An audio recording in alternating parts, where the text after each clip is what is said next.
And good evening and welcome to Endless Banter episode 61.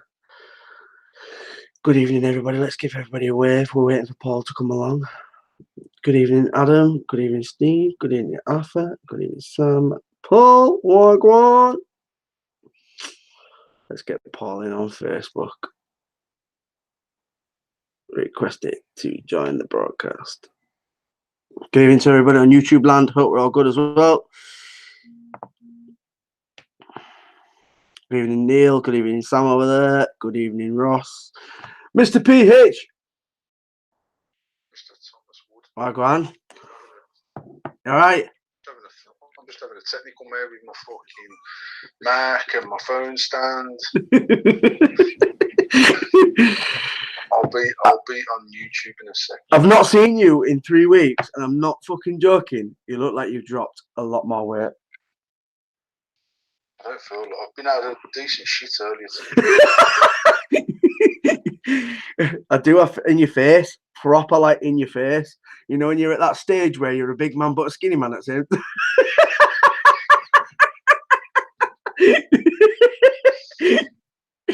You're at that stage. I could see it right in your face. I could see you look proper, like you've lost a lot more weight.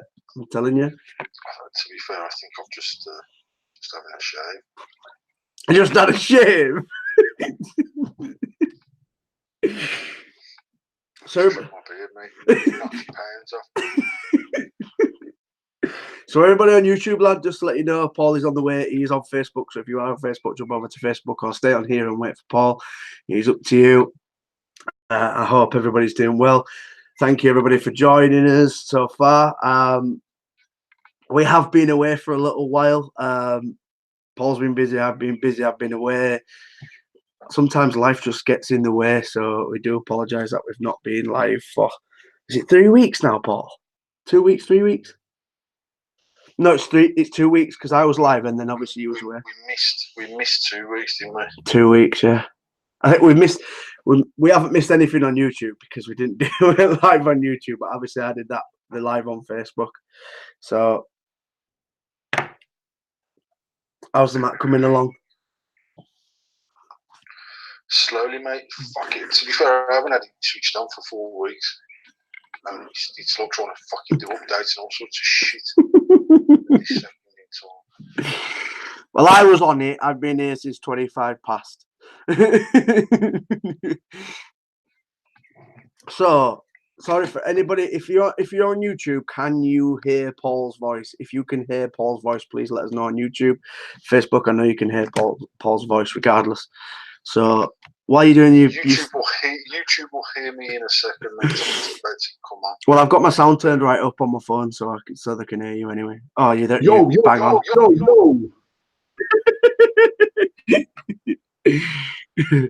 That feedback live. You got some feedback? Nah. It's because obviously I had your sound on my phone. I had the sound on the computer, so it fed back for like a couple of seconds. We can hear him. So, Mr. PH, now you've got everything set up. You're all laddie-da. Get your drink sorted. Have you got yourself a drink? I've got 2 cans of Pepsi Max. Cold? Fucking, it was cold when I started sorting this shit out. About fucking.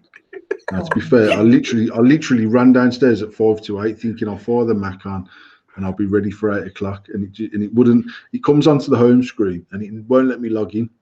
It's got the bar for me to log in, but the letters won't log in, and I have to switch it off and back on. When I switch it back on, it's doing an update. Fucking long. Shocking. So, how have you been? We've not spoken in a while, so we're going to have a little bit of a catch-up. So, how have you been? I know you've been very, very busy. What have you had for tea for the last 3 week Wednesdays? I don't know what the fuck I've had for the last 3 Wednesdays, you mad cunt. I can't remember what I had today. And how are you generally? What have you been doing up to these 3 weeks? I know you've been massively busy. So I think I was decorating when I've done the last one with you, or not? I just started. Yeah, you was. You just started. Well, I just finished. Literally, in fact, I've got 2 little bits to do. But I've got to drill a hole to put some, like the grommets, like the desk grommets you have for the wires to go through. I've got to put a couple of them in by the television for the cables coming through for the skybox and stuff.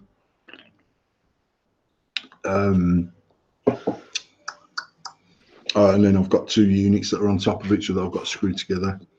Apart from that, mate, I'm good. I'm ready to have a kid. I think you've been ready a while, if I'm honest. Tasha's ready, mate. She's suffering. She's suffering, bless her, these last couple of weeks, man. Yeah, but the question is, are you getting that suffer back? You know what I mean? Is she putting it out on you? She's been putting it out on me for 11 years, mate. She's got used to it. She sat next to me, but she doesn't know what you're saying. So at the moment, I'm safe. Tomorrow she'll watch the live feed. She'll go, you prick.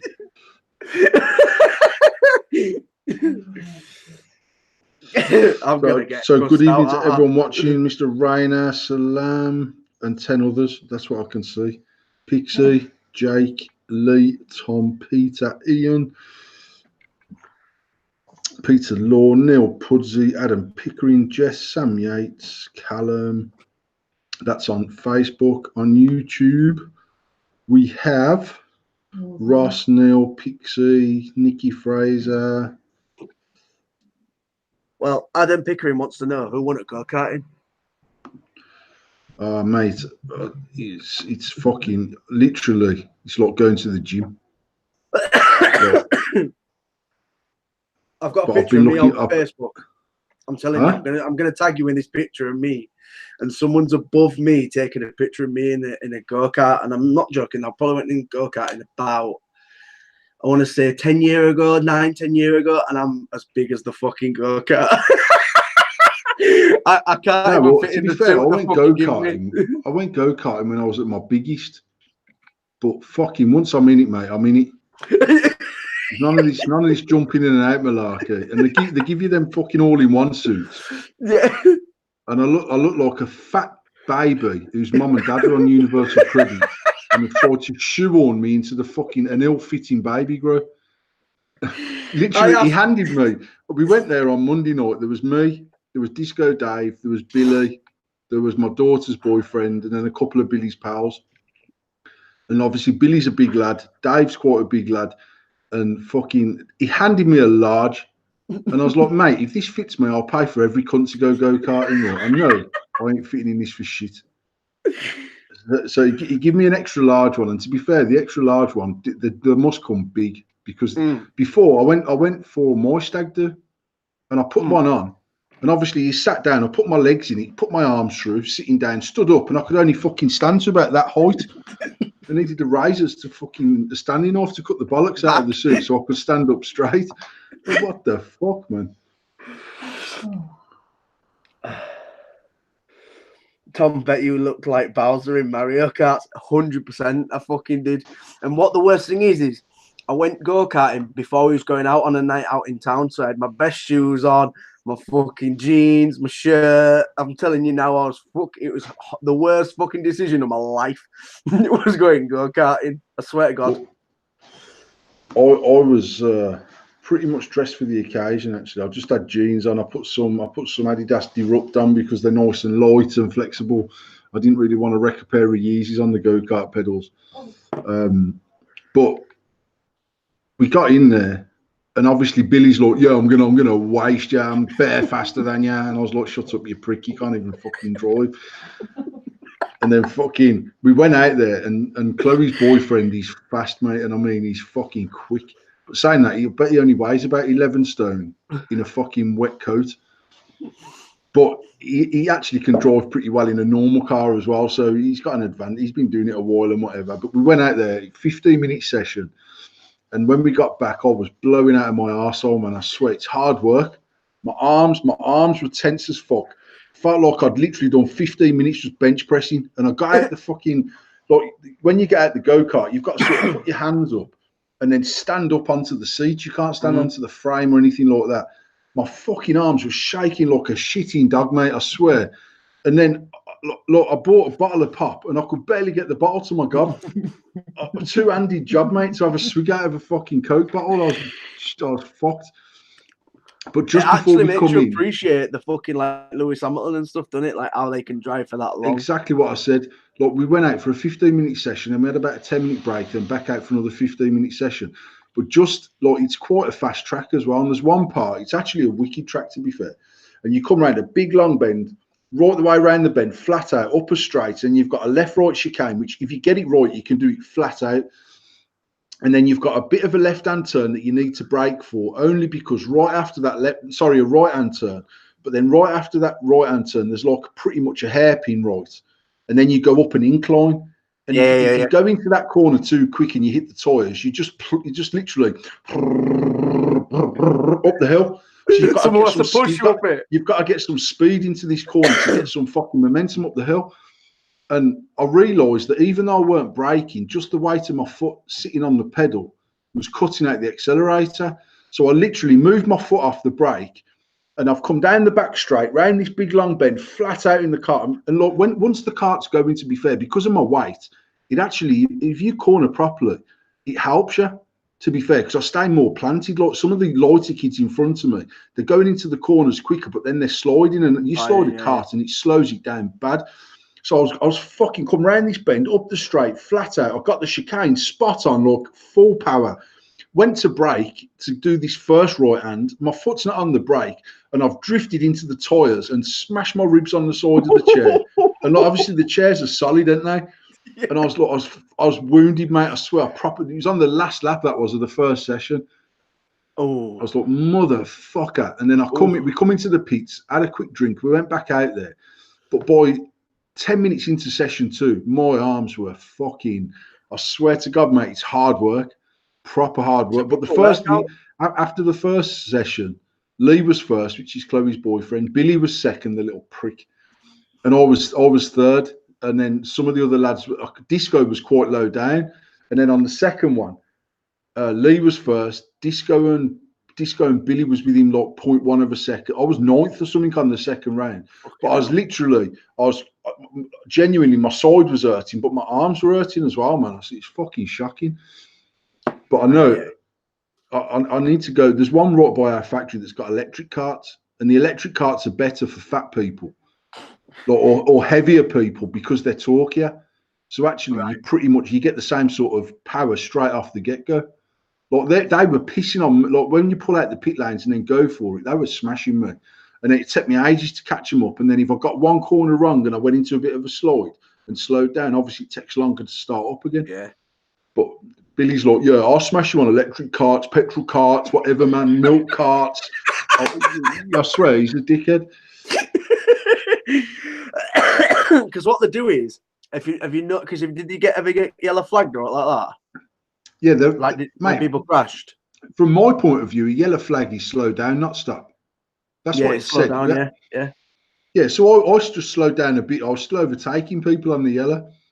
And I was like, listen, you said slow down. I'm not going as fast as I was about 30 seconds ago. Therefore, I'm slowed down. I didn't realise you couldn't overtake on a yellow flag. You were like, fuck you.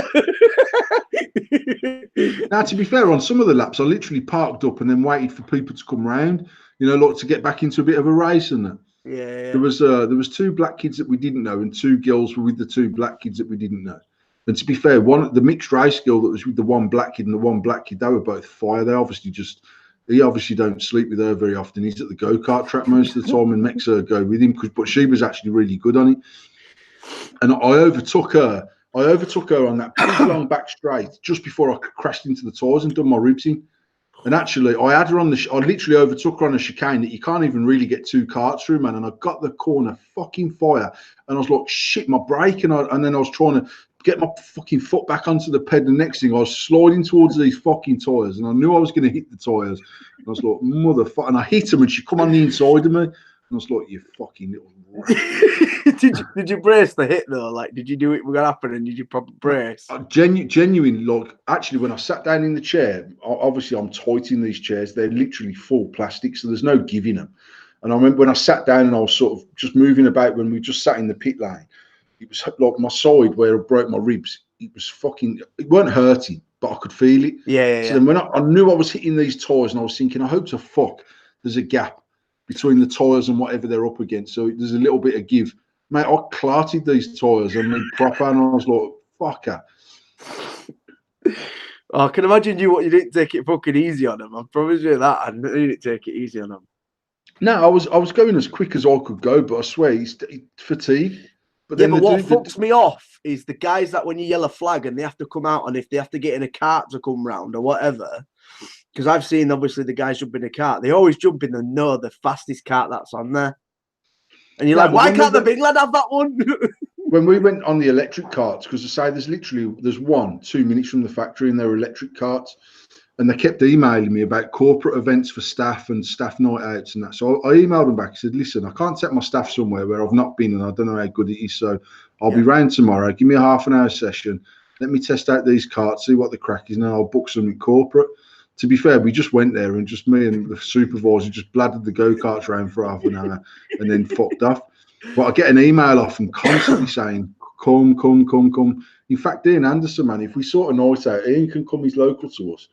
And I'm gonna see if I can put a corporate event on, but just with my pals. And I don't know how many. I'm gonna email them tomorrow. See how many people you need to get there to go. That'd be pretty cool. But when we started off on the electric carts, I pulled in. I said, to be honest, mate, these are a bit dead. They're not that quick. And he's like, no, we can literally turn them down from here. I said, or I'll turn it back up faster. And when they're at full power, you can half have it on the drift. And the thing with the electric cart is, when you're drifting it, you still maintain full power because they've got a mad torque band on them. They're fucking torquey all the time. So me and him, there's only two of us out on the track, and he's like, I'll put it up to full power for a couple of laps, have a go, but just be mindful when you're coming into the bends, they're fucking quick. So, but like, to be fair, you can brake hard and then coming out the bends, you're fucking on it fast, you know what I mean? So I said to Billy, get me an electric car, you little faggot, and I'll show you how to drive one. Oh yeah, I'm up for that. I'm up for coming down for karting because I love karting, but obviously, no, for real, I'm going to speak to them and see what package they can do together, and then maybe we can put like a little endless thing on or a shady vaping thing, whatever you want to call it, just pals, man, who just get together and have a night out somewhere. That'd be fun. But I know they do one on a Sunday at the petrol place, which is I've got one that's about 5 minutes from the house and one that's 2 minutes from the factory. The one that's 5 minutes from the house is the one that they went to, and they do one on a Sunday night, which I think is 30 quid. And you have like between 5 and 7 minute sessions, which is probably enough, you know. I mean, 5 minutes, it goes fast, but actually you start getting into 10 and 15 minutes. And like we done it on my stag do, mate, and I think we done 2 half-an-hour sessions. Fuck. And I swear, by the end of the first half an hour, I was fucking writ off. I was knackered. And I literally pulled into the pit lanes because I could not drive anymore. My arms were that fucking stiff. And I pulled into the pit lanes, and about the 12 other people behind me followed me in. And I was like, oh, it's not over yet, mate. I was just fucking knackered. I swear. And then on the second one, you have like a 20-minute breather. Then on the second one, I was fucked again. Yeah, they are fucking hard work. On this one, I think you do like 5-7 minutes, whatever that is. 5 minutes is probably 6 laps. So if you do, you might, I don't know, they might have an 8-lap race or something like that. And then you come off, you might be off for half an hour, then you go back on for another fucking 8-lap race. And you have like about 8 races. So it'll start at about 7 o'clock on a Sunday night, finish about midnight. But actually, that's quite I don't know if it has to be a Sunday. It's just one that they do there. But I will look into it, and then we can get a post out. And anyone that's local or anyone that wants to travel down, I'll see how many people we can get on a corporate event, and that'll definitely give us a discount as well. And just go out and have a joke on it. Yeah, it'd be good to have a proper little competition, though. It would to have a good little competition, like maybe a few teams in that. Tag you in for next race. That'd be pretty cool. So I woke up yesterday and I was a little bit stiff, and I've woke up this morning and my shoulders and that, mate. I feel like I've smashed the gym hard. Sweat, and I know last night I was building some units from IKEA, and I didn't have electric screwdriver, so I was screwing all them together. And I swear, by 11 o'clock last night, I was like that on the screwdriver with 2 hands. My fucking arm was fucked. My forearms were burning. I'm listening. Sorry, Abby just ran past me. I think Bobby might be crying. Yeah, so I don't know if my arms were in just from decorating. Fucking, I've only had one night off actually in a couple of weeks. Like literally, I've got in from work and I've just cracked on and got it done to get everything ready for the baby. And then Monday night was the first night where Sunday I'd pretty much finished most things. The furniture from IKEA didn't come until yesterday. So Monday night, they messaged me Sunday, like, oh, I come go-karting tomorrow. So we went. And yeah, it's a good night, to be fair. It's a good laugh. It is, So it I'm is sure good we'll, fun. I'm up for doing that. So if I think my connection might be jumping in and out as well, I'm not sure. I don't know what's going on. It just kept seeing poor connection. So we got a few things to go over for news and stuff.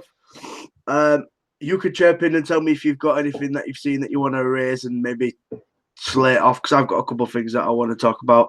The first one I'll talk about is these new Facebook rules that everyone's now not allowed to do on Facebook groups. These rules have been in for a while, have they not? I believe these rules have been in since TPD. And obviously, like reviewers and stuff like that, they said about obviously promotion and stuff like that on reviewing and stuff like that, and all the reviews had to change. And I don't see why all of a sudden this Facebook malarkey's going all over. What's your opinion on everyone sort of?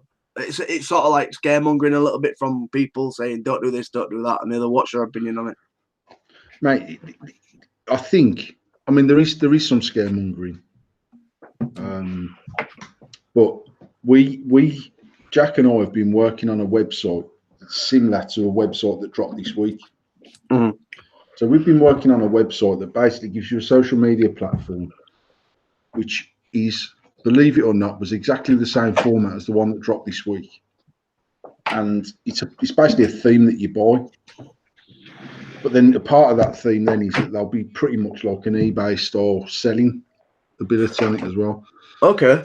So you can sell your old mods, you can have sponsored ads if you're a business, and you can set up an eBay store if you're a business and stuff like that. So we've been working on that.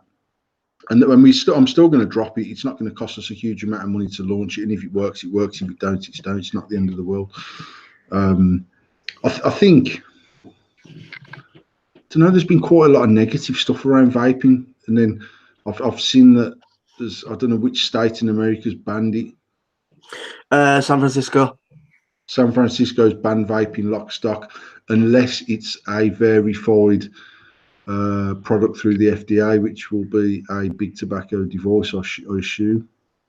Yeah, because there is only there's obviously a few registered, but isn't there like literally just big tobacco devices and flavors registered? I mean, as far as I know, genuinely, last probably where are we now with July? So probably about this time last year, I spoke with one of the consultants who's quite big into TPD about regulating a device to look at getting into jails, into hospitals, etc.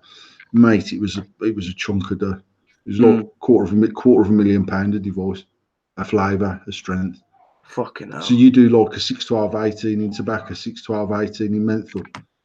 And then there was talk about just unflavoured. So you do a 6, 12, 18 unflavoured. You're looking at the best part of fucking £2.25 million quid. And then you've got to buy. You've got to then, that's just to get regulation. Then you've got to invest in the product. You're probably need getting on for £3 million to launch something, even at a mediocre scale. Well, obviously £3 million to big tobacco is literally it's me throwing £2 down a drain for a joke. Yeah. It can be dangerous though, that I personally think, with all the sort of negativity on it, because it's just vapors being negative to vapors. It's not, you know what I mean? It's like singing to the choir. Mate, I'm not gonna stop selling stuff on any groups that I've got. If they pull the group, they pull the group. But actually, can you not remember when everyone went secret and private, like they were going to hide from fucking Mark Zuckerberg?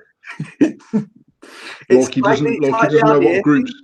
Huh? It's like the RDA thing. It's coming back to like the RDA thing, when everyone were like up in the air about RDAs, and everyone were like, "Fuck that, we're getting rid of them," and then nothing's fucking happened because you can't do an awful about parts. I don't know, mate. It is what it is, and it's vapors scaring vapors, though. That's my problem. Is one negative post gets shared by every single vapor, and then it's around Facebook groups within fucking 2 minutes. Mate, and then look who started sharing the post, scaring people. Yeah. Well, is what it is. Let's get on to some... Them terms and conditions have been the same since 2017. Well, you can't sell tobacco on fucking eBay, but look how many people sell vape-related products, and it's classed as a tobacco. There's groups that sell fucking weed, mate. Yeah. There is. It's crazy. But do you not think we're doing it ourselves, though, Paul? Do you not think everyone's sort of doing it ourselves? It's nobody else coming in and saying, "Don't do this, don't do that." It's vapors doing it to vapors, isn't it? It's like an inside business somewhere. It's about trying to make some money somewhere. Yeah, true. So the positive news: vape shops open in hospital. You know, 2 vape shops open in a hospital. What's your opinion on this? Do you think this is a positive? Do you think this is a negative? What do you think of this? You think it's a good lead? I don't know who's behind them. It's E-Cig Wizard. Is the 2 shops. They're in West Midlands as well. 2 vape shops in 2 different hospitals. I've seen a report from, I don't even know what they're called, mate. The people that posted that. I know the report was written by the chap from E-Cig Wizard, but I can't remember what the governing body, some sort of vape association, weren't it, that actually put the press release out. Yeah. It was health, wasn't it? I think it's the not the health secretary, but that sort of thing. No, it was actually that article was written by the Vape Association or some sort of vape association. And when you look at the people that sit on the board of that vape association, I think 90% of them are working for Big Tobacco under their new guise of electronic cigarettes.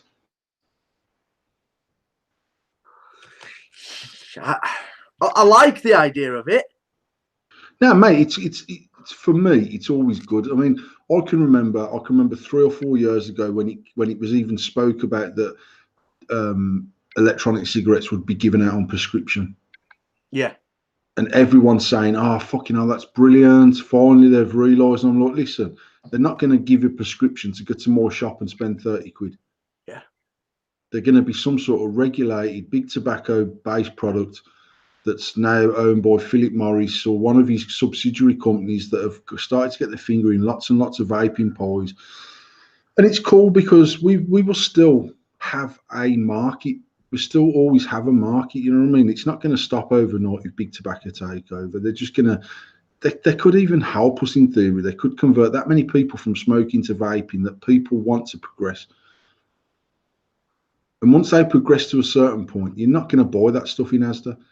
You're not going to buy it in Morrison's. You're not going to buy it at newsagents. You just, but it is what it is, mate. I've stopped stressing about it. I don't care. What happens will happen. If it affects us, it affects us. We'll have to manage it the best way we can at the time. And if it finishes us, it finishes us. And like I've always said, we've had a fantastic run. And I don't know when the end is. We'll keep slugging it for as far as we can and then manage it as it comes towards the end. Yeah. It's a good point. I just see the post and I see the positivity from it, and then I just see, and then you know me and you, we always sort of think deeper about it, and then you just see what is the actual meaning to it. Does that mean that there's going to be vape shops in every single hospital around the UK? You know, are they actually going to turn around and say, well, let's be realistic, if you put a vape shop into an hospital, is that not sort of promoting it? I think so. I feel so. I don't see it as a negative at all. Mm. Well, there was a post that said the government wanted to get which is another thing that I'm going to discuss. I don't know if you've seen it. The post about the health secretary bids to finish smoking by 2030. Yeah. Do you ever see this happening realistically? If Big Tobacco have got enough of a control of the industry where they can start selling 10 ml of liquid for £10 or £15, yeah, absolutely. Do you think they can do that though? Why can't they? Well, yeah, because then you're going to have to talk about taxing and stuff like that. Because we've discussed before when they used to say about cigarettes, when cigs go over £1, I'm not going to fucking buy them. That's what the consumer people were saying. You know, when they get over £2, I'm not going to fucking buy them. When I started smoking, mate, it was less than £1 for 20 cigarettes. And I can remember my mum and dad being in uproar that they'd gone over £1. And I can remember them getting up to 150. And I can remember them saying, once they get to £2, I'm knocking it on the head. Then I can remember them being £2.50 and £3 and £3.50. And then everyone up in arms when they got to a fiver. I don't even know how much a packet of fags is now, about 10, 12 quid for fucking 20 Benson. I think it's 10, yeah, 10 or 11 quid, which is fucking ridiculous. But then then to me personally, to go into sort of eradicating smoking and putting it on vaping, then you start charging, if you can get to start charging a tenner for 10 ml bottle of juice, there is going to be so much black market that is unreal. And then once again, because you don't, that's what I'm saying. There's a black market for cigarettes. Yeah, that's what I'm saying. That's what I'm saying. So you're pushing it the wrong way, because you're always going to get that black market, aren't you? Let's be realistic. You're always going to have that. Someone's going to be wanting to make some money. Mate, it'll get to a point where you cannot buy nicotine. You'll get to a point where you cannot buy nicotine. Then you ain't got a black market. That's like selling weed that's got no fucking THC in it. The legal stuff. It's even worse than that, and it's just bollocks. But I do think you'll get to a point where you can't get hold of nicotine if it goes the way where big tobacco are ultimately controlling the lot of the market, because they want to tax it. They've got to bring revenue from somewhere. They're losing too much money on tobacco, and maybe not. There's still multi-billion-pound industries at the moment, but if you go forward to 2030, if you see the progression we've made in the last 10 years, and you add that progression on for another 11 years, and with technology that's going to happen over the next 11 years where our industry is concerned, there's no reason why 85% of people won't be already vaping anyway. Yeah. Because a lot of the smokers in the next 11 years are going to die, whether that be through ill health or old age. And then you've got the last 5 years worth of youth have started vaping, not smoking. You've got the next 11 years of youth. I would say 85% of them will start vaping and not smoking. So you're naturally eradicating the market, because you've got people dying at the arse end of it. You've got the newcomers starting vaping right from the get-go. Yeah, as you say, it's the new generation, isn't it? And once that market is big enough, if big tobacco have control of the market, they'll just charge what they want to charge. And if I want to sell a bottle of 10ml nicotine liquid, I'll have to charge. They'll set the price like they do with fags. You can't buy a packet of fags under a certain price now. They set a minimum price for 20 Benson, 20 cigarettes. So they'll end up setting a minimum price for 10ml of liquid. Is that through tax though? Is that the reason they do it, through tax? Yeah, because But it's like you look at like petrol and stuff, and the tax on petrol. I think you can make absolutely fuck all on petrol. I'm sure I was speaking to one of the guys I know that runs a Shell or something like that, and he says they make fuck all on the petrol. They make it all in the shop. That's why they've got crisps and pop. But they do make money on diesel, because I know what we buy diesel in 10,000 litres at a time at the factory, and we probably buy that for about 10 or 12 pence a litre cheaper than going to the pump. So you imagine some of these garages are having 100,000 litres at a time delivered. Fucking hell. So they are making something on the fuel. They're not making fuck all on the fuel. And it's like cigarette, but I bet they're making less on a packet of cigarettes. They are on a litre of fuel. Yeah, well, not on a litre, but maybe on a sale of fuel. You know what I mean? I bet if someone spends 15 quid on liquid and spent 15 quid on fags, there's more profit in the petrol or diesel than what there is in the cigarette. Mm. But either way, they know that people who say, I'll just stop driving. People won't stop driving because we're a bunch of lazy motherfuckers, right? It's true. Every generation gets lazier and lazier because convenience is more readily available to us. Yeah, but you imagine we all said we're stopping driving, we're going to use public transport. The price of public transport will go through the fucking roof, so you'll still be paying. If we all started using public transport, no cunt would get nowhere, because the infrastructure for no, I mean, being serious. We've just had this situation in Birmingham where they're on about putting this clean air zone in, and the clean air zone. Obviously, I know Leeds are doing the same thing as well. Yeah. So we've got the clean air zone. As someone that's got a business inside of that clean air zone, it stands to shut down so many businesses. And they're saying to us, yeah, but your employees can get some sort of grant towards new cars. I'm saying, listen, with all respect, right, I don't give a fuck about the 35 employees. I'll give a fuck about our customers that drive past our competitors to come to our factory because they've dealt with us for 40 years. who've now got to pay 40 quid to get their fucking van into the city centre. They're not going to drive past our competitor. They're going to say, look, thanks ever so much for your service for the last 40 years, lads, but fuck you, I'm now using your competitor. Mm. I can arrange to pick all my employees up. We could buy a minibus if we had to and say, right, there's 2 drop-off points, one that side of the city, one that side of the city. Get there for this time and I'll buy a minibus for fucking £7,000 and I'll pick you up every shift to start the shift and I'll drop you back out after. We can manage that. I can't manage customers paying money to come in to use our factory. Yeah. Because they just won't do it. Now, as it goes, it's been put back. How long for, I don't know. But it's been put back. But, mate, at this minute in time, Birmingham has probably got one of the worst public transport infrastructures anywhere in the country. And yet it's the second biggest city. Yeah. They've shut, by where I live, when you go down that main road from Morning to town, and there's an underpass that goes into town and you go around the big island as if we're going towards the Yardley shop. They've shut that off 2 years. They've shut that for to put some tram in. So the tram ain't even going to be fucking ready for 2 years. Fucking hell. Now they're putting that in to capture people outside of the clean air zone to come into the city on the tram. They haven't even got the tram running outside of the fucking city on that side. It's probably one of the busiest roads going into Birmingham of a morning. The buses are already full every morning. They're putting in extra bus lanes. For what? You know, it's fucking ridiculous. Now, it's not fun for me, mate. My car's a Euro 6. I can whistle in there every morning. I'm not getting charged for it. Job's a good one. But actually, they put these plans in. We went to a meeting probably this time last year, and I was talking with someone who was proper clued up on it, and they were running a fleet of skip wagons, and it was going to cost them, the skip wagons, about 200 grand to replace their fleet of fucking 20 odd skip wagons. They would took like millions of pounds. So they've been like proper researching it, and they've said basically European court took the UK to court because of their emissions, and then the UK government have then honed in on the worst areas, which was Leeds, Birmingham. I can't remember. There was 5 zones going in, and they've already admitted that they still will. There's a chance they still will not even meet compliance after all this clean air zone. Fucking hell. Like, there's actual real chance that they won't even get close to reducing it, because most people will say, fuck it, I've got to go through anyway. I'll just pay me tenner.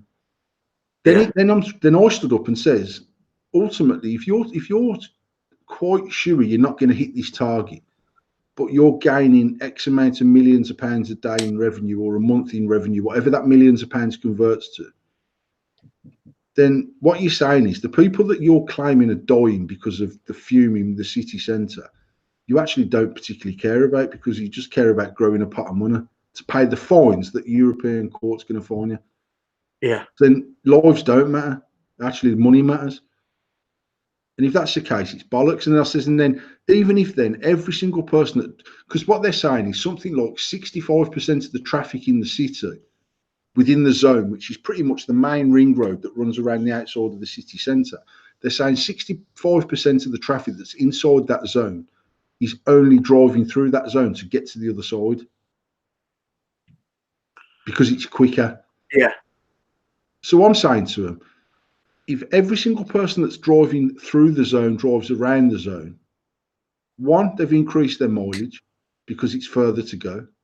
So for the same journey, they're going to emit more emissions in a different area, which then means that the cleaner air that's outside of the city becomes more dirty. It's still going to kill the same amount of fucking people. Yeah. So then what you do, then extend the size of the zone in 5 years' time. And then extend the size of the zone and extend the size of the zone till every single zone around the country meets each other and you can't drive your fucking car. Yeah. Or you're just going to say, these lazy cunts are going to drive the car anyway, so we might as well just try and get as much dough out of them as we can. That is exactly it. But do they not already have them zones in London? Are they bringing this through from London? Well, as far as I didn't know that London had a clean air zone. London had a congestion zone. Yeah. So but apparently they have got a clean air zone as well. But whether that's a new thing, I'm not sure. But their congestion zone was about traffic. So between the hours of 6 p.m. or 8 p.m. and 6 a.m. it was free. 8 p.m. from a Friday until 6 a.m. on a Monday morning was free. But in Birmingham, because it's a clean air zone, they want the clean air all the time. So it's 24/7, every day of the year, every day of the week, every hour of every day. So normally, if Tash comes into the city to see me at work, that'll cost her 10 or 12 quid. It'll cost So my all employees. they do is they have cameras, so they have cameras dotted about. Is that how they do it? They have cameras dotted about, then they send you a letter They're with a going to bill. have ANPR cameras on every exit inside of that zone. And then also ANPR cameras inside the zone, because obviously there's residents that live inside that area. Yeah. It's not just industrial. There's massive amounts of residents inside the zone. If you're inside the zone and you park the car up and it's not used, you don't get charged. If you drive inside the zone and you've not left the zone, but you've drove inside the zone, you get charged 12 quid and you live inside it. Fuck. So in theory, even for you to drive outside of that zone to get to work, it's going to cost you 12 quid. Because once you're moving inside the zone, the ANPR camera will pick you up. So you might work outside of the zone, but you're living inside of the zone. So just to get outside of the zone, you're actually driving inside the zone, so you'd have to pay daily. That would just then increase people moving as well, though, wouldn't it? Then you say about moving the zone and everything like that, people will literally move their house. You can imagine after paying 12 quid a day just to drive in and out of your house. It's fucking madness, mate. Emergency services are exempt. Buses are not exempt, so there's obviously a big pressure on the bus companies to make sure that they're Euro 6 compliant, which then means that the bigger corporations will exist and the smaller independent companies will go by the by because they just won't have the money to put in the new infrastructure. Lorries, delivery drivers, so even like Amazon delivering inside the city, they've got to pay. There's going to be not an exemption, but there's going to be a reduction for taxi drivers. You imagine how many taxis are in the city earning their living every single day of the week? Fucking hell, you're killing a lot of people's fucking work, aren't you? Crazy. Is there not other ways that you could fucking do it? What is the only other way? Electric cars? Everyone have a Tesla? What Sam Yates says, studies showed that because of the population in Birmingham, it will make you lose pollution. Oh, the pollution, but it makes 7 months off your life, right? If you live in Birmingham, there's a chance you're going to get stabbed before you're 41.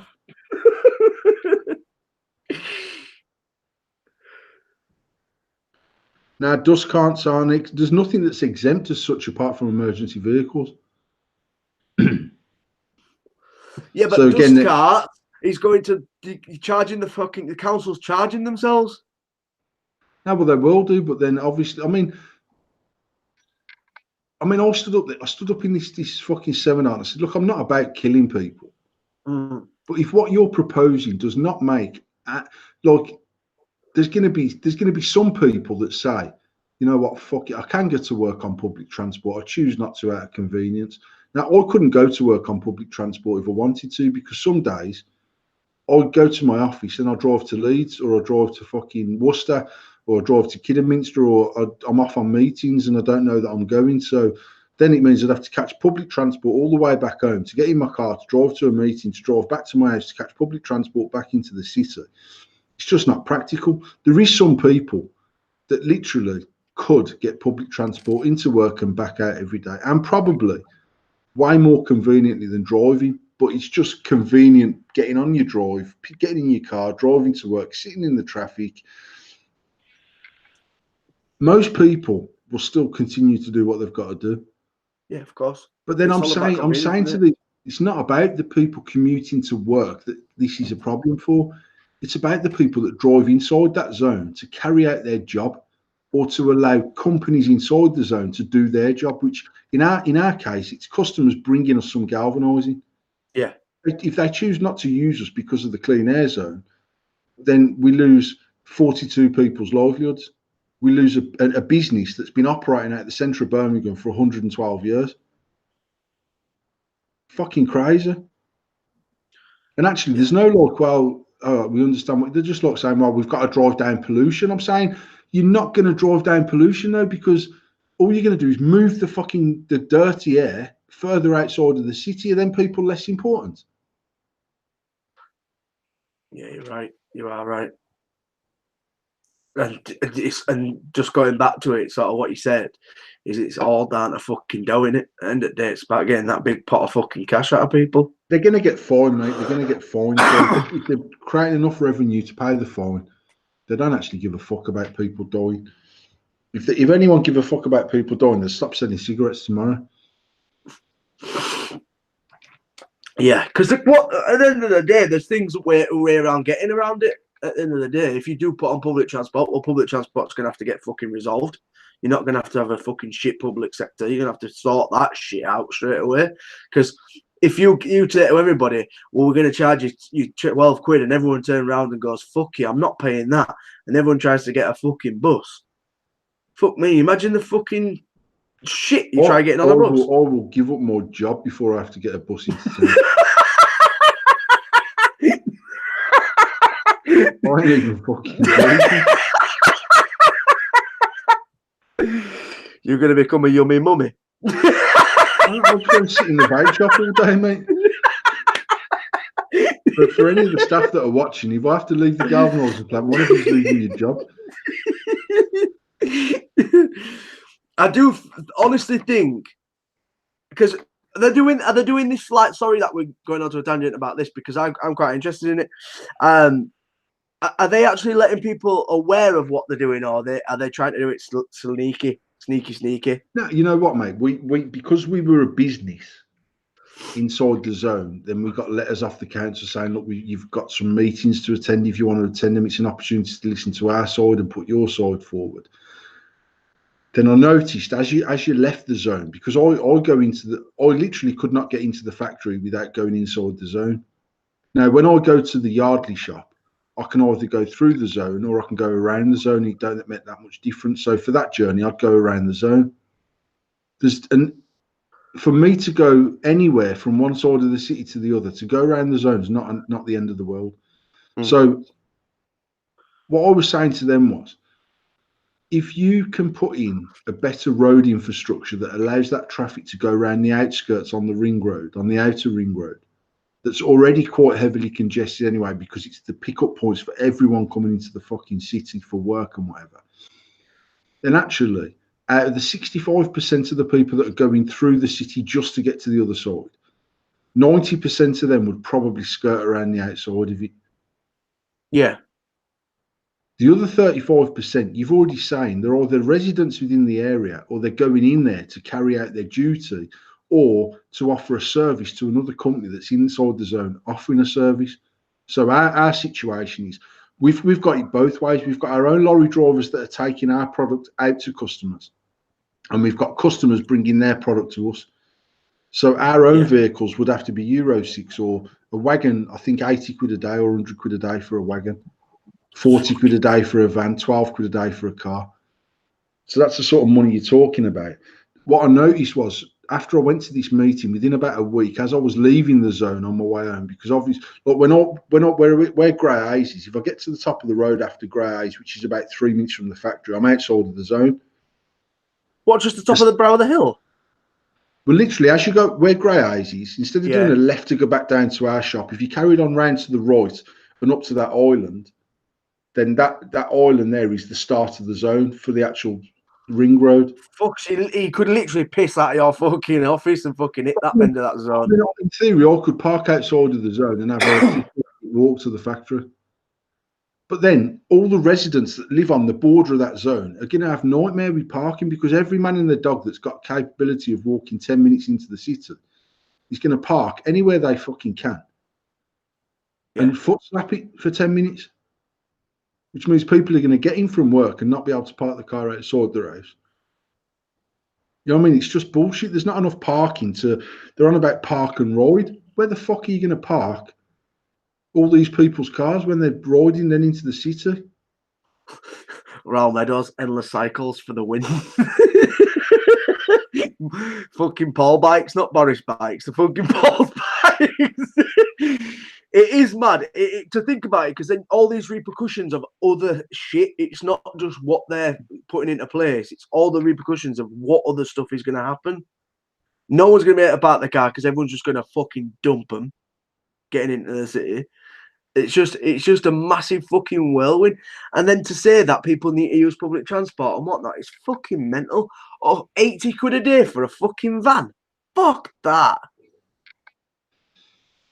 But If you that's what could it is. pick up the factory and fucking move it, you fucking would, you know Well, what I I mean, mean? we've literally looked to buy land outside of the zone and set up some offices, set up a yard, put some staff over there, put the fork trucks over there, and say to our customers, just go to the drop-off point, drop your stuff up. Excuse me.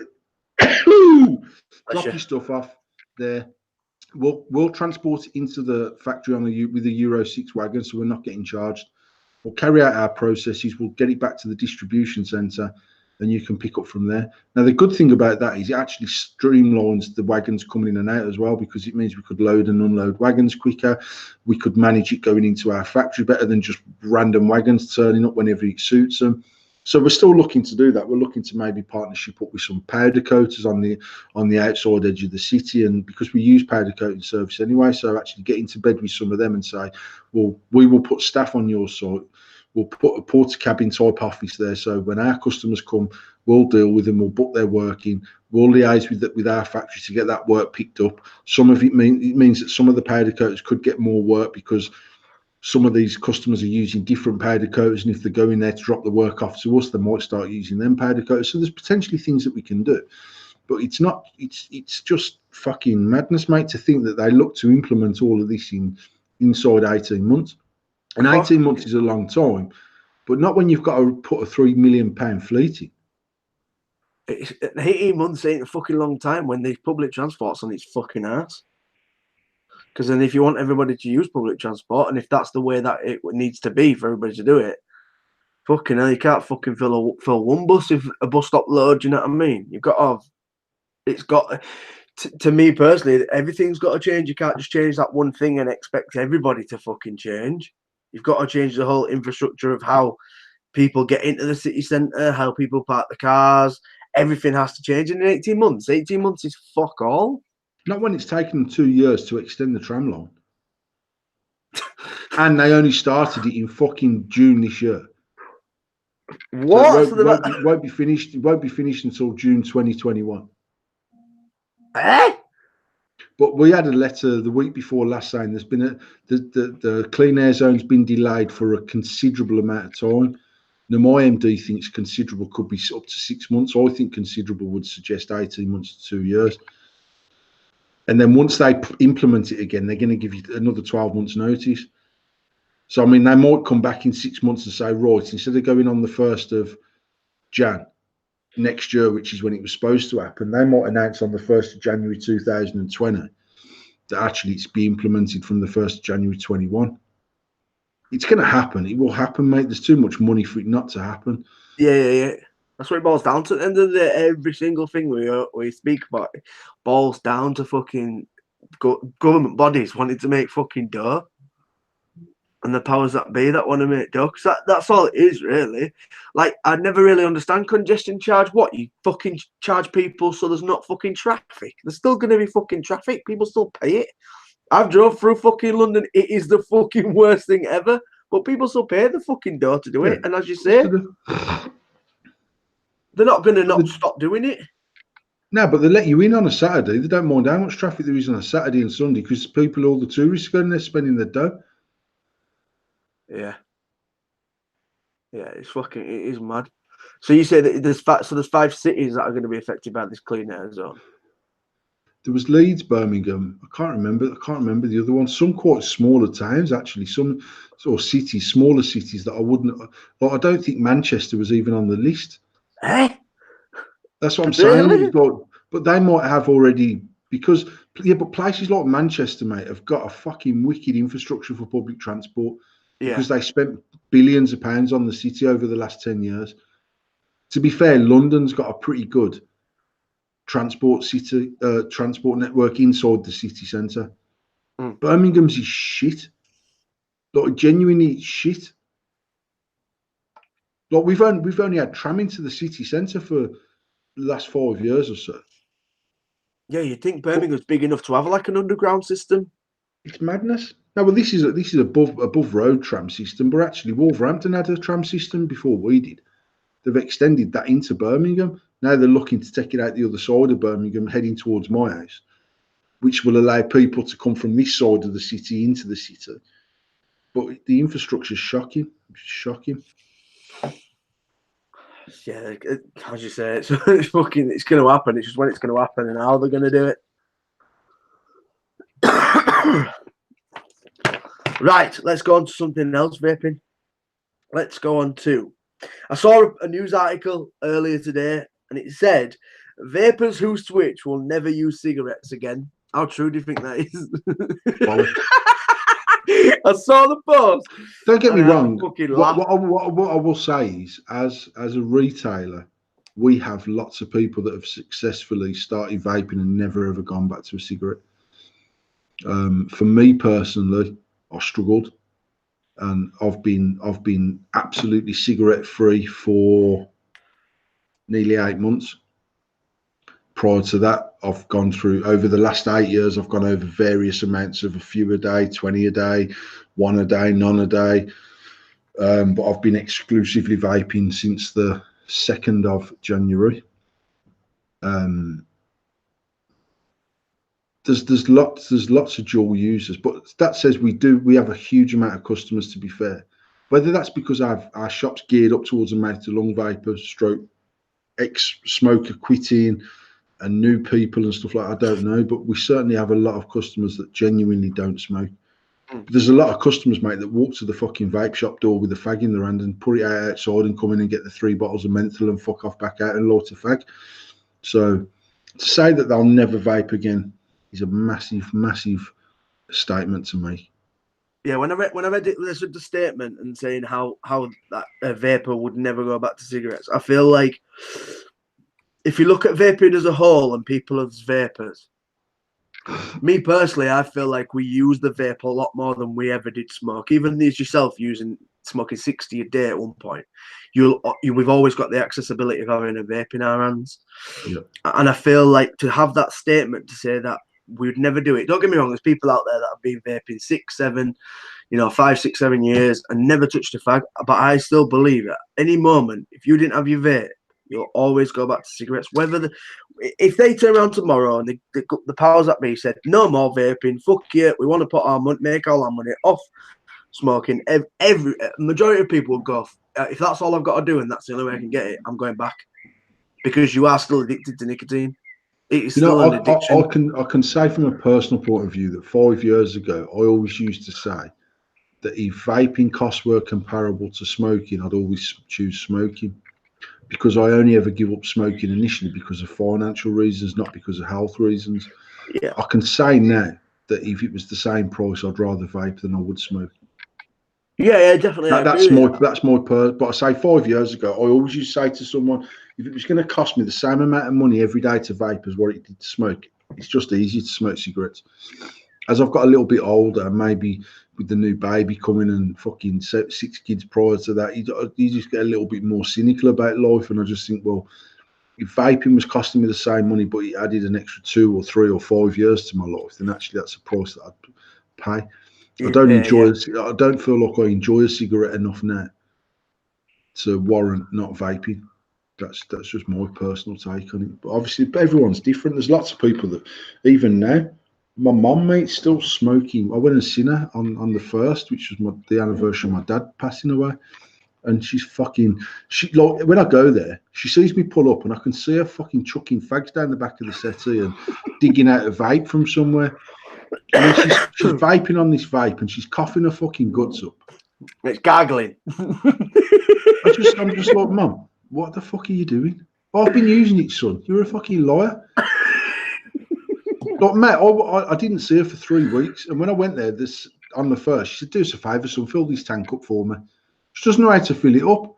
Bless. So unless she's fucking lasting a tank for 3 weeks, she's full of shit. Do you feel like people of sort of your mum's generation, if they would see sort of headlines like that, they'd be like, yeah, whatever? Or do you think they would believe in that vaping is obviously the way forward? Or do you think because some people are stuck in such a routine with smoking that that's always going to be the way. You know what? You've got people out there that enjoy a cigarette. I used to enjoy a cigarette, and actually having vaped for so long, whenever I've had, like, if I was to have a cigarette right now, I know for a fact 100% I'd enjoy that fag.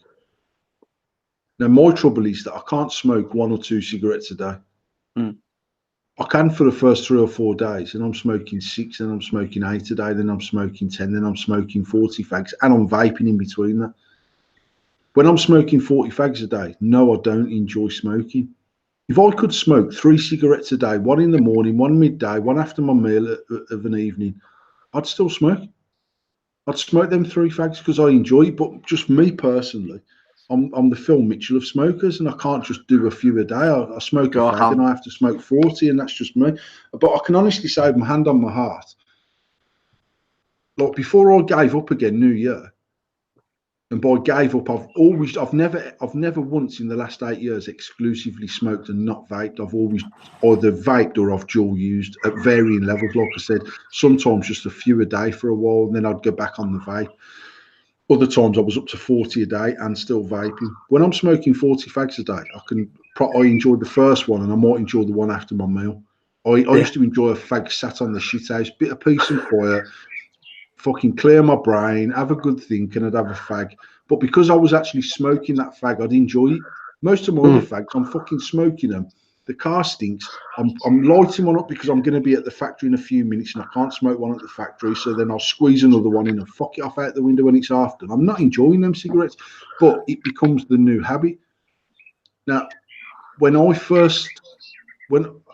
said a million times, I vaped, I started smoking again, and then 11 months later, I cracked it and started vaping. And when I started vaping the second time, exclusively, I did not touch a cigarette for 3 years. Didn't have a drag of a cigarette. I didn't even light one for someone. I just did from that day. I didn't touch a cigarette until we got married. And when I was on the honeymoon, I had 1 fag, and I had literally had 1 fag that night. And the next night in the hot tub, a couple of glasses of champagne, had a couple of fags. And then I didn't smoke again for a week. And then I was like, actually, I fancy a fag. I'd have one. And then within a month, I'm back up and fucking smoking 20 a day and whatever else. Up until that point, I always knew that if I had one, I'd be fucked. Yeah. And even now, for the last 7 months, I've not touched a cigarette. I've not lit a cigarette. I've not had 1 drag of a cigarette. And some days I don't think about it. And other days I could fucking walk past someone and punch them in the face and take the cigarette off them. But I don't think you'll ever lose that, because I don't know if I said this before. Where's that bird noise coming from? Outside, I've got the door open and there's birds tweeting like fuck in the garden. I didn't know if it was more fucking eggs. What was it? Oh yeah, I remember I was in the factory probably over 20 years ago, and in fact, I'm trying to, how long ago would it have been actually? I'd say 23 years ago, and my uncle had just had a heart attack, and everyone stopped smoking in the family, and we're going to try and support him, and we'll all give up fags and whatever else. And on a Friday night, every month, the acid tanker used to come in and vacate the acid tank, and then another tanker come in and drop off a new load of acid. And I used to work over and do the changeover with them. And obviously, you could stand and smoke in the factory, then I could smoke in my office, I could smoke in my car, I could smoke everywhere apart from the managing director's office because he didn't smoke.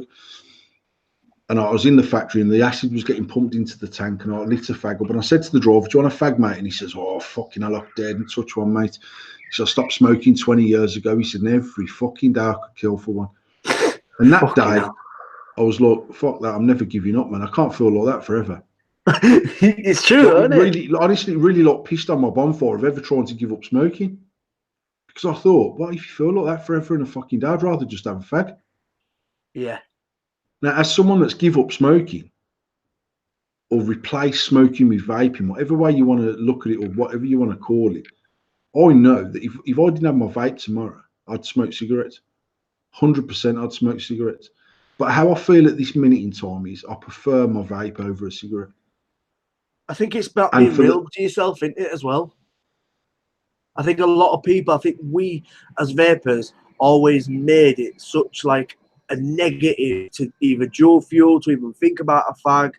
I feel like being real with yourself and turning around and saying, if I didn't have my fucking vape, I would happily fucking light up a cig. Yeah, I mean, I always even when I genuinely hadn't touched a cigarette, I always knew.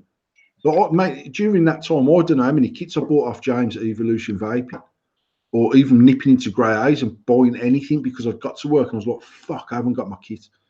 And I would rather spend 20 quid or 25 quid or 35 quid or 45 quid, depending on what they had in stock, to get something over spending 10 quid on a packet of fags.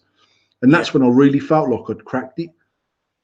But now, I mean, if tomorrow my vape broke at work, I genuinely would go up to Grey's and get something off Ian, because I know that he'd give me mates rates and all that. No, but I mean, genuinely now, I'd rather go and buy a new vape over buying a packet of fags. But last year, when I was still smoking occasionally and having some days and not others, if I didn't take my vape, I'd just go and buy a packet of fags and I'd smoke that day. Yeah. And then as soon as I got in from work, where's my fucking vape, man? I had a vape all day, and I missed vaping, but I also enjoyed smoking. And actually, that is what you have to. That's like when I'm trying to speak to a new customer about giving up cigarettes. You've got to want to give up cigarettes to be able to be successful at vaping. Definitely. It's not a magic wand, but it's the best magic wand that you can use if you've got every intention of not smoking another cigarette. Yeah. Because I do believe that lots and lots of vape smokers that convince themselves they're addicted to nicotine aren't addicted to nicotine. They're addicted to the habit of smoking a cigarette. Yeah. It's a habitual thing. And actually, the thing about the vape for me is, and I knew straight away, as soon as I lit that first vape stick, I took a drag on it, and I was like, you know what, I know this can replace my need to have a cigarette in my hand and smoke it. I'll smoke this instead. And for a long time, when people say, oh, you give up smoking, I used to say, well, I've given up smoking, I've changed to vaping. Because I didn't, and even now, I still consider me to be the same. Because if I didn't have my vape, I'd still smoke. So I just convinced myself that I've just changed brand. It's a healthier brand, it's a cheaper alternative. I've changed brand, and as long as I keep convince myself that's what I've done, then my brain can manage that, and I can just move forward day by day. I got to a point where actually I genuinely enjoyed it, and since I've had the K Fun, my whole need to want a cigarette is less and less and less, because actually I enjoy using this. I get good flavour out of it. I'm not having to change my coil. I've got cotton at work. I've got cotton at home. If I need to re-wick it, I can re-wick it in a couple of minutes and crack on and do what I've got to do. And it's like you've started fresh, you know what I mean? You've kind of found your perfect vape again, do you know what I mean? You've started fresh again. And I just want to mention what Raul Maduro said. He said, at Expo, there was more people outside smoking than there was inside vaping. You're always going to get that. There was, I know from speaking to a reviewer, I won't mention his name because I don't know if he wants this information out there, but I know he went to an event abroad and they were actually people smoking inside the event. It's always going to happen. It's always going to have people out. Not everybody who works a show is a vapor. You can't expect all these promo girls to be vapors. We used to go to Slimming World, and my daughter, who was 5 at the time, said to me out loud in front of everyone, if she's at the front telling all of us how not to be fat, why is she fat? And it's exactly the same thing. Exactly the same thing. I remember going to the shops around the corner one day and walking past KFC, and Jane, if you're watching, you fat cunts, Jane was in there. She was the head of our Slimming World Club buying KFC. And it's literally the equivalent of one of my customers catching me in a newsagent buying 20 fags while I'm advocating that these are the be-all and end-all for not smoking, which is why I've never advocated that vaping is the be-all and end-all of not smoking. It is just, in my opinion, it's the best aid you can use if you've got a mindset to not want to smoke cigarettes. And if you do want to smoke cigarettes, and if your wife's dragged you in there kicking and screaming, it's not going to work for you, because one, you will look for every reason for that vape not to satisfy you. Yeah. 2, you will have sneaky cigarettes on the side. And when you're having a sneaky cigarette, you're not going to give a fuck whether your battery's charged or whether it's not, whether your coil's burnt out or whether it's not, whether your tank's full, whether it's not, whether you've got your liquid or whether it's not. Because the bottom line is, if it's not working, well, I'm going to have to smoke a cigarette, because that's what you want to do anyway. But if you've walked in there off your own steam and says, listen, I do not want to smoke anymore, what can I do?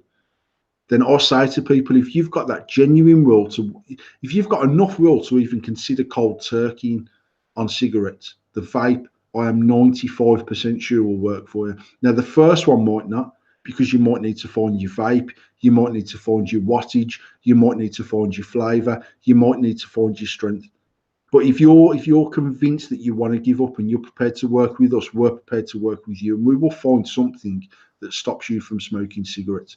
And I stand by that with every single person. And most people that are dual using, I still believe that most of them only dual use because psychologically they feel they need that cigarette. Now, I don't believe that for most people, the vape doesn't give them what I want. I just think it's quite convenient to pick a fucking tobacco stick out of a box, light it with your lighter, and crack on and smoke it. It's the cleanest form of vaping. It's the easiest form of vaping. And that's why 3 years ago, I advocated pod systems when things like the Bow first dropped. Because as someone that's retailing to people that are potentially smokers, to be able to say to them, look, with this product here, you put that pod in there, give it a few sucks, turn it on, vape it until it's empty, throw your fucking pod out your car window like you would your cigarette butt, stick a new pod on and crack on. It was the most convenient way of me converting someone from smoking to vaping. As over, you need to take your tank apart, especially on old bottom fill tanks. You need to take your tank apart, but remember to turn the tank upside down and screw the device off the tank, not the other way around. Otherwise, you're going to piss liquid all over yourself. Then you've got to get your coil out and you've got to fill it up from the fucking bottom. Like top fill tanks, for me, revolutionised people's ability to be successful giving up smoking because it became one more step easier to use that device. Better battery life makes it easy because it's one step closer to being more convenient. Getting up in the morning, having a battery that lasts you from the morning to when you go back to bed. Having a tank that will last you, like, that's what pisses me off with TPD. If you could have a tank that holds fucking, at my most, I've actually used less liquid in this. I don't know why.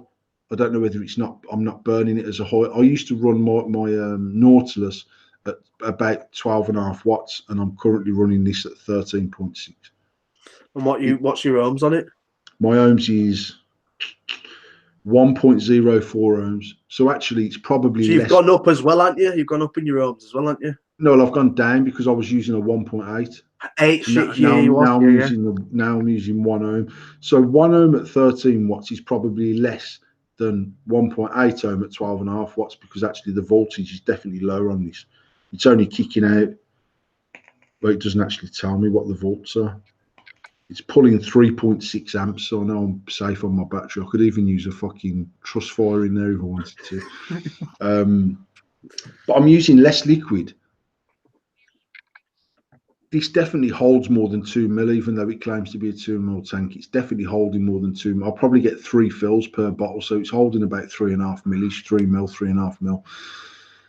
But to think that you could, 2 years ago, we could give someone a tank that held 7 mil of liquid in a mouth-to-lung device that they'd never run out of liquid in that day. We could give them a battery that would never go flat within that day under normal circumstances. It meant that they could go out to work in the morning, unless they fucking dropped that thing and smashed it to bits, they were getting home, even if it was at midnight that same day, and they'd still have some battery life left, they'd still have some liquid in their tank, and they're not going to burn out a coil in a day if they're using it properly. Then when you get in from work, you have your shower, you have your food, you do what you're doing. Before I go to bed every night, I sort my shit out, and I've done it from day one. I was always that person that had a spare battery, a spare tank, spare coil, spare liquid. When I felt like I'd saved a little bit of money from my first round of purchasing, I bought a second kit and put it in my car. When I got a bit more money, I bought a third kit and had it in my office. And actually, everywhere that I went on a regular, I'd got a spare battery, a spare tank, spare coil, spare liquid. So if I got to work with no kit in my car, it just meant I couldn't vape driving into work. As soon as I got to work, there was another kit there. Something there, yeah. And then when I left work that day, I used to leave that kit there and I'd drive home with no vape because I knew there was a vape at home. But if I took that one home, I'd end up with 3 vapes at home. Then I'd drive to work one day and I'd have no fucking spare vape, and then I'd end up buying the cigarettes. So I was always prepared to be a vapor. And that's my biggest advice to any customer coming into our shop is be prepared to be prepared. Yeah. Have a spare battery, have the spare coils, have the spare liquid. Make sure you charge your device all the time. If you don't want to leave it charged, I put mine on charge every night while I'm asleep. One day I might not be able to do this because my house might burn down and kill me all. But No, it I've put my won't. device on charge every night from day one, and I've charged it overnight. And I get up in the morning and my battery's charged, and it lasts me a day. I've always had a device that lasts me a day. I've used other like that little fucking thing I bought a few weeks ago. That little 18350 mod that's not a mech. Yeah. It's fucking fire. It fires really, really well. It fires this tank exceptionally well. But the battery was like, I'd have to have a pocket of 18350s on me to get through the day. If I was going out of an evening, I'd gladly take that device. If I'm going out for the day, not a chance. It's all about preparation. It's like Jono said here. Jono's put, I don't know if it's the same with anyone else, but for me, it's like a comfort blanket. If it's there, I know I'll be okay, but I haven't got it with me. I genuinely panic. I know it seems stupid. No, Matt, I used to say to people, I feel like a crackhead because I could say, I don't know, just say for argument's sake, you were in Birmingham and me and you drove up to Leeds. Some days my vape could be in my centre console and I'd drive for 2.5 hours and we'd be chatting away, having a laugh and a joke. I might do a live feed and I'm whatever. Not a problem. If I'd have left the house and 6 minutes onto the motorway, I'm like, fuck, I ain't got my vape. I'm sat thinking about my vape the same as I used to sit thinking about my cigarettes. I used to be at work some days and I'd be like, fuck, I've only got 4 fags left, man. And I'm here till 5 o'clock, so I can only have one every 40 minutes. And then I'd have one after 25 minutes to think, right, I need to wait 55 minutes now for my next one because then I'm back to evens. Then I'd be like, fuck it. I'd be stressing about it, do you know what I mean? And I'm exactly the same as Jono. There's days where this has been, I don't know whether it's because like I felt more nick sick using this device than I have any device. And I don't know whether it's because I get a better draw off it, but I'm not using as much liquid and I've got more into the habit of having a vape and putting it down and doing what I'm doing and picking it up. I'll do a live feed and it's in mind. I'm on this for 2 hours and I'll sit here chunging it. But actually at work some days it's on my desk for an hour. I can't remember the last device I ever had that I put down for an hour as a norm. Like you're not vaped heavily on like tonight. I've watched you not vape that heavy, but as you say, it's just having that mindset of being prepared. And I'm that silly fucker that's never prepared. And I'm like, shit. But then I always end up going back for it. Like you said, if I were on the motorway and I turned around 10 minutes later, we're like, fuck that, I'm off back for it. I couldn't do without it. That's the truth of it. Yeah, and to be fair, if I didn't have the money on me to go and buy another kit when I was out without it, I would have gone back to my house and got it. There's been times where I've fucking got to work late and I said, I left my fucking vape at home and I only realised when I got to 5 Way. So I turned around, shot home, picked my vape up and I've come back in. But there was days where I left my house and I went over to my MD's house. And actually, I'm like 2 minutes from Evolution in King's Standing. If I'm going to take, I mean, he don't live 2 minutes from the shop, but I can get to 2 minutes from his on the way. Yeah. I'd go and pick Tim up, and then if we were going somewhere, I'd say, you know what, I just need to pop to this vape shop on the way because I ain't bought my vape out of me. I'd run in. I can remember messaging Matt Burr back in the day when he worked in the shop saying, I'll be there about 9:10, mate. Will you sort me out a Nautilus 2? I found a battery. I need a Nautilus. In fact, even a Nautilus Mini back in the day. I need a Nautilus Mini and a bottle of 12ml menthol or some Black Astaire because I knew they used to stop the zoo. So anything menthol, that sort of thing, just sort me that out and I'll come in. I'd weigh him in. Sometimes Matt would say, fucking take it, mate. Just do what you got to do. But then I started having a spare modern stuff in my glove box because I got caught out too many times. You know what I mean? It's just mad. And I think most people that fail to be consistently vaping actually just aren't prepared to be vaping. They're not charging their batteries. They're running out of liquid. They haven't got a spare coil and the coil's burnt out. It is what it is, mate. You've got to be prepared to make a change. And actually, I used to say to all them people where they'd come in and go, I end up buying fags because I'd fucking, my coil was fucked. And I was like, you went to the shop to buy cigarettes. You could have come to this shop to buy a coil. It don't make any sense to me. And actually, the reality is you've gone to that shop and bought 20 fags because you want 20 fags. Yeah. And then because you've got 20 fags, you're going to smoke the 20 fags. And because you've smoked the 20 fags, you haven't been and bought the coil again. So the next time you're going to go and buy another 20 fags, then you're like, fuck vaping, I'm smoking now. It just don't make any sense. It's like when you said a fair few times about when people have their other ass bringing them in and like saying you need to fucking quit, and they're coming in, and it's like they're not. People aren't good. They're gonna get a vape. They're gonna spend the money on the vape, and then within fucking a week of using it, if they've not kicked onto it because they didn't really want it, they're on fags when Mrs. isn't there, and then when Mrs. comes back in, they're back on fucking vape. It's all about it's quit. We know it's switching, not quitting, but it's all the same fucking aspect of things, isn't it? Let's be realistic. Most of the people that got dragged. I mean, some of the people that get dragged in kicking or screaming are successful because they've got to be, because their missus will just bollock them if they're not. But most of them, like the missus will come back in a few weeks, and how's Bob getting on with his kid? Oh, fucking Bob's a cunt, he's still smoking his cigarettes. But most of the people that come in and say, oh, I want to give up smoking, they've come in there off their own back. I want to give up smoking. Some of them have got a limit of what they want to spend. Some people walk in and say, look, I don't care what it costs me, I want to get off the cigarettes. They're the same people that will say, look, I'll set it all up for them, or the staff will set it all up for them, and they'll get talked through it and have a try on it, and I'll show them how to change the air and how to change the watts to try and get something that's perfect for them. And they'll say, I've got 6 fags left. What I'm going to do, I'm going to go home, I'm going to smoke my 6 fags, and then I'm going to carry on vaping. I would say 7 out of 10 of them people come back in for their next lot of liquid and say, do you know, I've still got my 6 fags. Yeah. Actually, I've not touched one. I've still got them. They're in my cupboard. I know they're there. They're there in case of an emergency, that I have a little wobble. But actually, I'm enjoying the vape. I can vape in the house. You won't let me smoke in the house. I can vape in the company car, but I'm not allowed to smoke. So actually, I've just stopped smoking. They're the ones that are successful. But actually, they're also the ones that wanted to stop smoking. They wanted to stop smoking. They'd not be like when I first give up. I literally said to Tasha, today I'm going to buy an electronic cigarette. I didn't know what there was. I didn't know how they worked. I only knew one place I could get it from. That's what I mean. You didn't have you didn't have the foggiest knowledge of anything about vaping, and then I think out that there's that much information now about vaping that nobody can really say, well, I didn't research it before. I don't know what electronic cigarette does, because when we first quit, there weren't fucking information out there like there is today. You could literally go into any workplace, and there's at least one vapor. And for that turn around, what is that? Question it. Do you know what I mean? I feel like there is some that maybe not ignorance, but maybe people don't want to ask what it is. But then it comes back to, then I say, well, look at all the negative posts that's on fucking the news. There's never anything fucking positive on the news.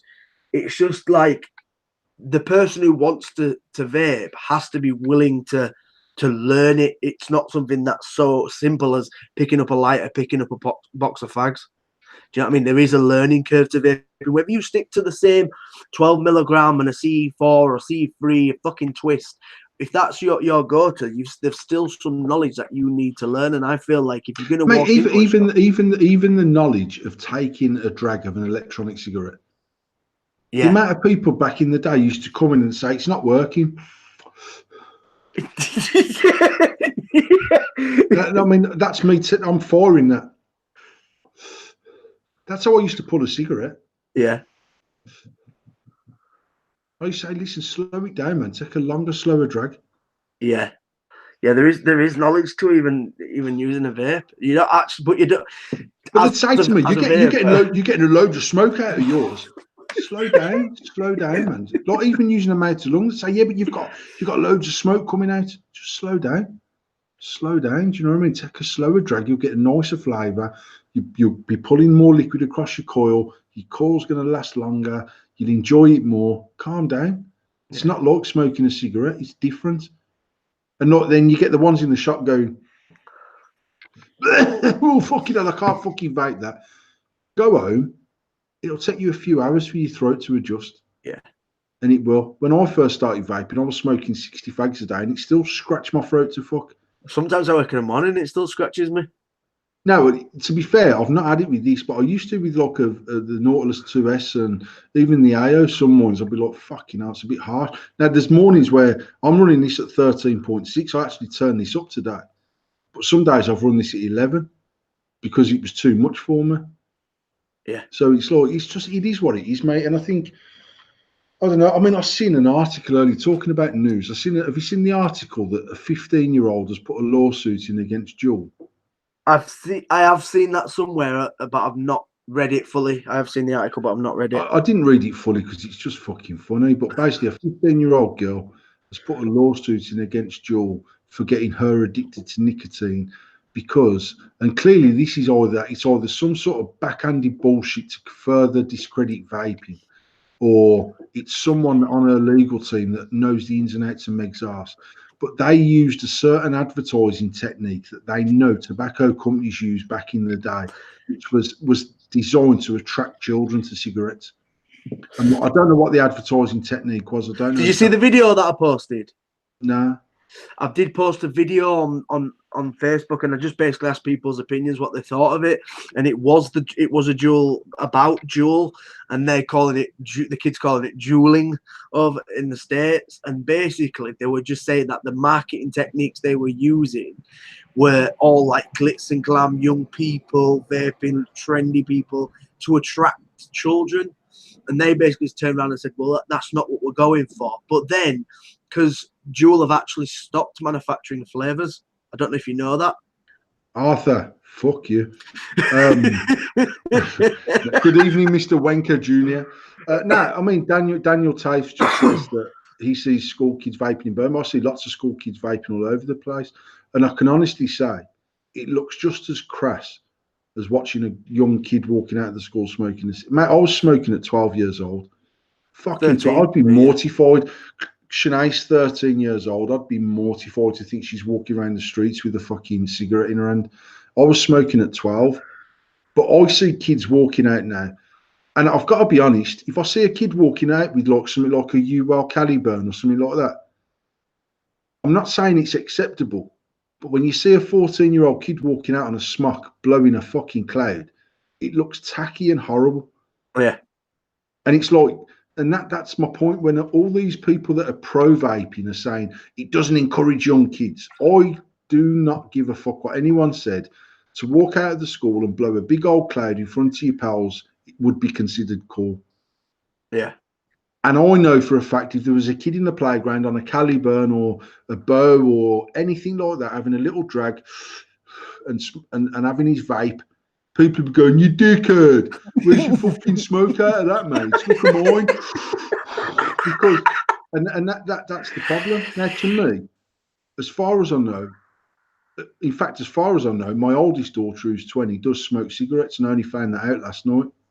Now, I'd never say to her, you can't fucking smoke, you need to vape. I've smoked myself for fucking 30 years. Or whatever it was, 27 years of my life. I smoked every single day heavily. I smoked, like I've said, I smoked 20 fags a day when I was at school. People were coming to school with 2 fags in the blazer pocket, mate. I was 20'd up, I was, and that's what I used to smoke. And I just think that Billy's 16. I would much prefer Billy to be vaping than I would him smoking. And if a 14-year-old kid's going to vape, or a 13-year-old kid's going to vape, and a 12-year-old kid's going to vape, and their alternative to not being allowed to vape is smoking a cigarette, I would never, ever advocate that they should just stick to the cigarettes. When I started smoking, mate, it wasn't illegal for me to smoke at 12 years old. It was only illegal for me to buy them because I wasn't 16. Yeah. Because back then, the legal age of buying cigarettes was 16. Yeah. So it wasn't illegal to smoke cigarettes at 12. It was only illegal to purchase them. It's only in recent years they changed it to 18 and made it illegal to smoke under the age of 18. It never used to be. Mm-hmm. So should I fucking sue Philip Morris? So you prick. You knew it was killing people back in the fucking 80s. I didn't start smoking till 88. You knew it was already dangerous by then. Why the fuck was I allowed to smoke cigarettes legally? Just not buy the fuckers. I could watch porn, but I can't fucking buy. Or I can have sex and can't buy porn. Yeah.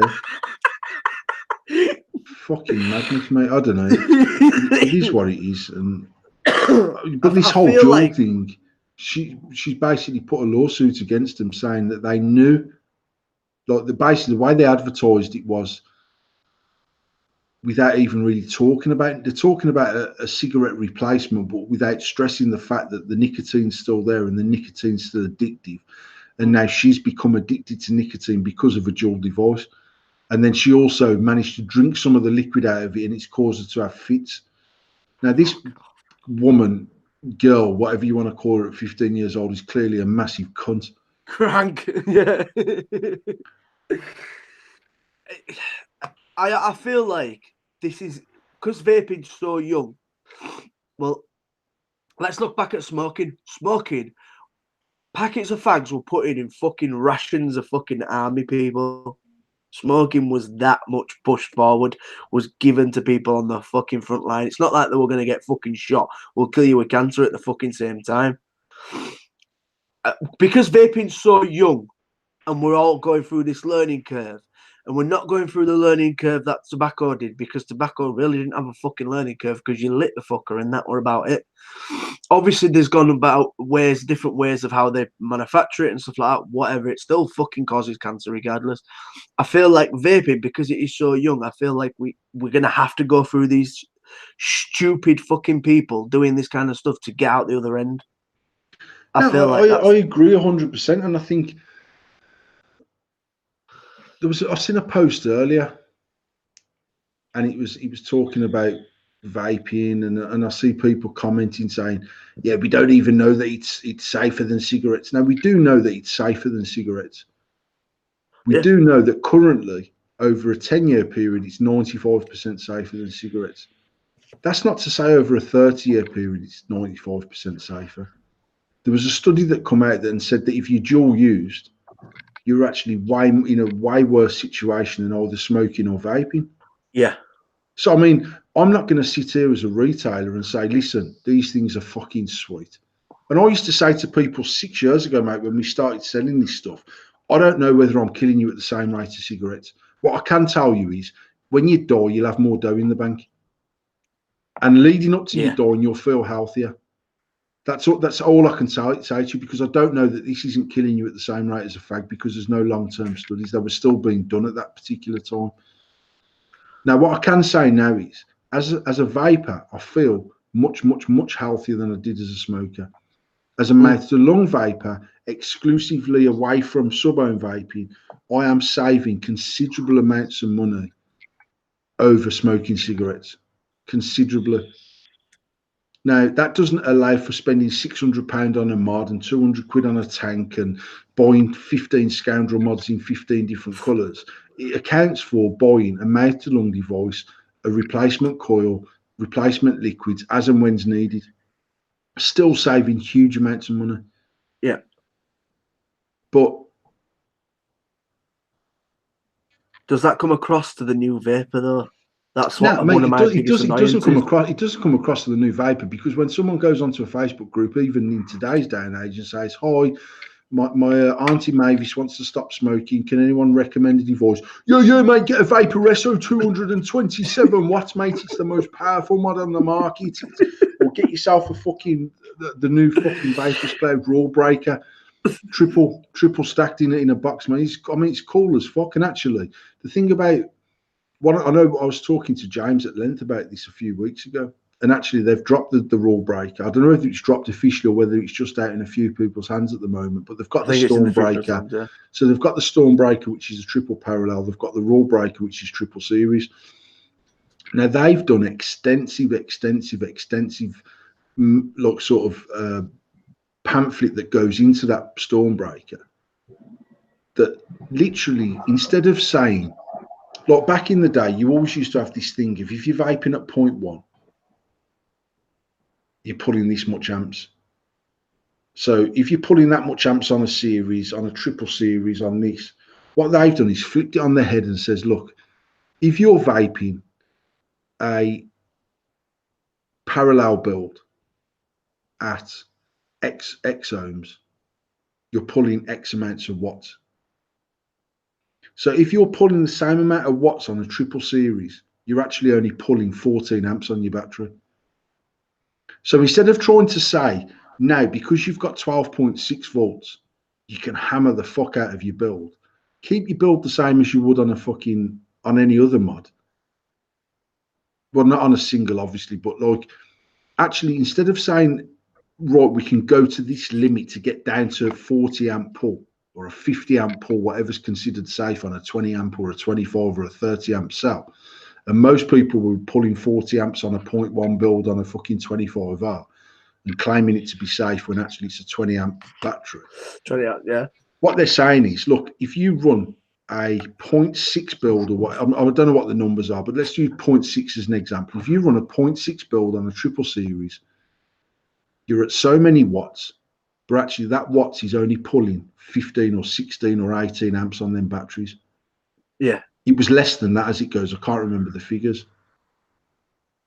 But you've got, look, I was saying to James that day, I said, I remember messaging China back in fucking 2015 and saying, I want to do a stat mod. And they absolutely shit themselves saying, we can't make this, Mr. Paul. This one very dangerous. It's going to blow the fucking China up. I'm like, listen, it won't, because it's relative to your build, mate. It's Ohm's law. And I know you don't understand it. And I know you've got no idea. And I know you've got no inkling to learn it. But you just make me the mod, and I'll make sure. I mean, we let you know, we put fucking sets of calls out with them mods to say that's your single calls, they're your stat calls, because it wasn't a run of the mill thing then. It's much more common now for stat mods because every single manufacturer makes a stacked version of the mod or a stacked extension for it or whatever you want to do. So, but I just think that as anybody who's retail or anyone that's pro vaping, to start dismissing the fact that this long term could be bad is ridiculous, because we don't know. Yes. And Tom, I can remember 5 and 6 years ago, before these 95% safer than cigarette claims come out, people up in arms that someone dare say that vaping's bad. I remember doing a big long post on UK vape trade saying, you lot are a bunch of fucking idiots, because we don't know. How can you sit there saying this is safe? Because we don't fucking know. So actually, the people that are claiming that the smoker that is saying vaping's just as bad as a prick, you're just as much of a prick, because you ain't got a fucking clue, mate. No, you haven't. So there wasn't any evidence. Let's sell it on the stuff that we do know. I know as a smoker turned vapor that I feel healthier. I know that my chest doesn't wheeze every morning when I wake up. I know that I don't need to sit down at the top of the stairs when I run up there to go for a piss. I know that I've got more money in my bank at the end of the month. I know that I don't stink like a dirty fucking ashtray. I know that my car doesn't smell anymore like a dirty ashtray. They're the things that I do know. And as various reports come out, we started being able to make these claims and saying, right, it is safer than cigarettes. I can remember fucking 6-7 years ago, people saying, oh, now they've done some reports on pigs, mate. And what they've done, they subjected the pig to high PG saturated air. And then, I mean, this is true. They had pigs in a closed area. They put PG vapor into the air, so the pigs were breathing VG, and then they turned the PG off, and within 24 hours the PG was out of their system. Therefore, there's fuck all wrong with vaping. Then I can remember people saying that when you go, and then obviously back then there was claims about moisture on your lungs, and all this sort of water moisture and water laying on your lungs. But then you got other people then saying, mate, I know for a fact that if you go for a sauna, you get just as much water on your lungs as what you do from fucking vaping.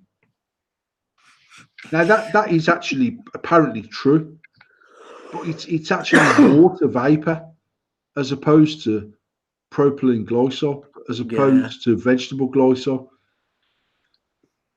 So I used to say to people, look, I don't know what this is doing. Genuinely, I can remember saying to customers in the shop, I might be killing you at the same rate of cigarettes. I'm not going to lie to you, but I feel much healthier. I feel like my lifestyle's changed. I feel I can run up the stairs. I can play with my kids better. Actually, more importantly to me at that point in my life was I was £700 a month better off. Yeah. And I still believe, rightly or wrongly, it's still the way that we should be selling vaping is based around only what we know, not what we think we know. And then another massive positive on top of that is I knew people that were paying for their kids' weddings out of the money they'd saved from smoking. They were buying new cars. They were fucking going away 4 times a year on holiday. Yeah. And actually, even if you're going to die in 30 years' time from smoking and you're going to die in 30 years' time from vaping, but in that 30 years, you've managed to fit in fucking 65 holidays and create memories that you would never have created sat in the living room smoking your fucking fags, then I've improved your quality of life somewhere just from that alone. if you've managed to buy a new car, if you've managed to pay for your daughter's wedding, that's something you wouldn't have been able to do smoking cigarettes. Just that alone there is a claim that we can make, and we know that it's true, and it's all them things. I would still never. I do use the 95% safer than cigarettes. However, I still do say to people, listen, the longest studies are only 10 years old. Yeah. Personally, I've been vaping from the very, very start over 8 years ago. There's people that were vaping before me, so there's people around me that have been vaping for 9, 10 years, 11 years when it was fucking fresh. I don't know what's going to happen in 20 years' time. I don't know that even fucking it might be fine for 10 years. It might fuck you up in year 10 and 11. I don't know. None of us do. So when I see people trying to defend these claims, saying, listen, it's fucking 95% safe, it's 95% safer based on the study that they've done. Yeah. And that study can't be more than 10 years because it's not really more than, it was not been 10 years since people decided they had to look at this properly. So it is what it is, mate. And I don't know. It's like smoking. It's got hundreds and hundreds of years on us, on it. Like smoking as a whole. Of you go back to fucking Egyptian times, and they were using fucking pipes and shit and whatnot to smoke stuff. They've done the tests over the hundreds of years that smoking's have been there. They've not done our tests for vaping, and I feel like the only way that we can carry on sort of getting this information is if people just carry on vaping. We are, and I've said this so many times, we are the guinea pigs of vaping. I mean, Scott Davis is saying that it's got to be better than tobacco. Now, as a very broad statement, I would say absolutely you would assume it has to be better than tobacco. But the reality is we don't know. Because it might be better. It might be better than tobacco in a short term, and 10 years is not a long time, mate, to do a study on anyone. And then if you look at 10 years worth of mouth-to-lung vaping over 10 years of fucking sub-ohm vaping, your consumption of shit is completely different. And by shit, I'm talking about cotton burning. I'm talking about fucking nickel burning. I'm talking about liquid burning above temperatures you should burn at. We don't really know how that affects us differently to using a mouth-to-lung device. I mean, one thing that I hate about our ability to grasp technologies that temperature control vaping didn't become a mainstream thing. Because for me, as much as I never got on with it, and that was because I was too lazy to keep working away at it and get it right for me, the people that I knew that cracked temperature control have the best vaping experience ever because they're not getting dry hits. They know when the tank's running. They can be in the pictures, mate, vaping on the snide, and they'll know that it's dry because the temperature control will kick in and it won't fucking dry their life out of them. But I mean, Scott, I would always assume that tobacco has got to be worse for you than vaping. However, we don't know that vaping isn't bad for you over 20 years. We know that smoking's bad for you over a very short period of time. You can't speed up time, can you? And test the time. That's what I'm saying. We don't know. Now, I'd love to think that in 30 years' time, and I'll probably be dead and buried in that time, for people to be able to say 30 fucking years back in 2010, they were right. It is safer, and actually, there's the moisture content and all whatever might potentially be dangerous isn't dangerous because the fucking lungs and membrane is designed to do what it's designed to do. I'd love to be able to think that in X amount of years' time, every claim that we've claimed to make is proved to be true. I don't know that's going to be the case because I don't know because we're not there yet. But I still have to assume that by setting fire to tobacco leaves and inhaling that along with 3,500 chemicals has to be fucking your body up way more than vaping. Yeah. And that's just my assumption. That's not me making a claim. I don't know. I know over the period of time they tested, it's 95% safer than cigarettes. And I'll happily make that claim. But I also know that you will have more money in your pocket if you're not sub-ohm vaping. And even if you're sub-ohm vaping on a fucking level, still can be way cheaper than cigarettes. When it becomes a hobby, you have to accept that it's no longer a replacement for cigarettes. Yeah. And at that point, Pixie made a good comment as well. Sorry, Paul. Sorry to cut you off. But No, it's Pixie okay. said, I do feel people try to rush from MTL to sub-ohming and they don't see the benefits of mouth to lung. I feel like that's changed a little bit, but I feel like give it 2-3 years ago, it was very quick. You were talking 6 weeks, if that, people were jumping onto sub-ohming stuff. No, I agree with what you're saying, and I feel like who woke me up by saying moist? Get away, Ian. No, I feel like we've got a lot of time to go for understanding vaping. I feel like we understand it to a certain degree in the information we have, but there's a lot more time to go. And I appreciate what Scott's saying, and I know that it's not going to take 40 plus years to work out, but there's nothing like time to actually see a human body change. There's only so much how you change and find out the results of somebody who's maybe mouth to lung for 30 years, somebody who's sub-ohm for 30 years, as Paul was saying. I feel like you're not going to learn these results and what's happening to somebody's body without time. You can't. I mean, I'm just reading Scott's comments now that's saying testing is a lot quicker than 40 years ago.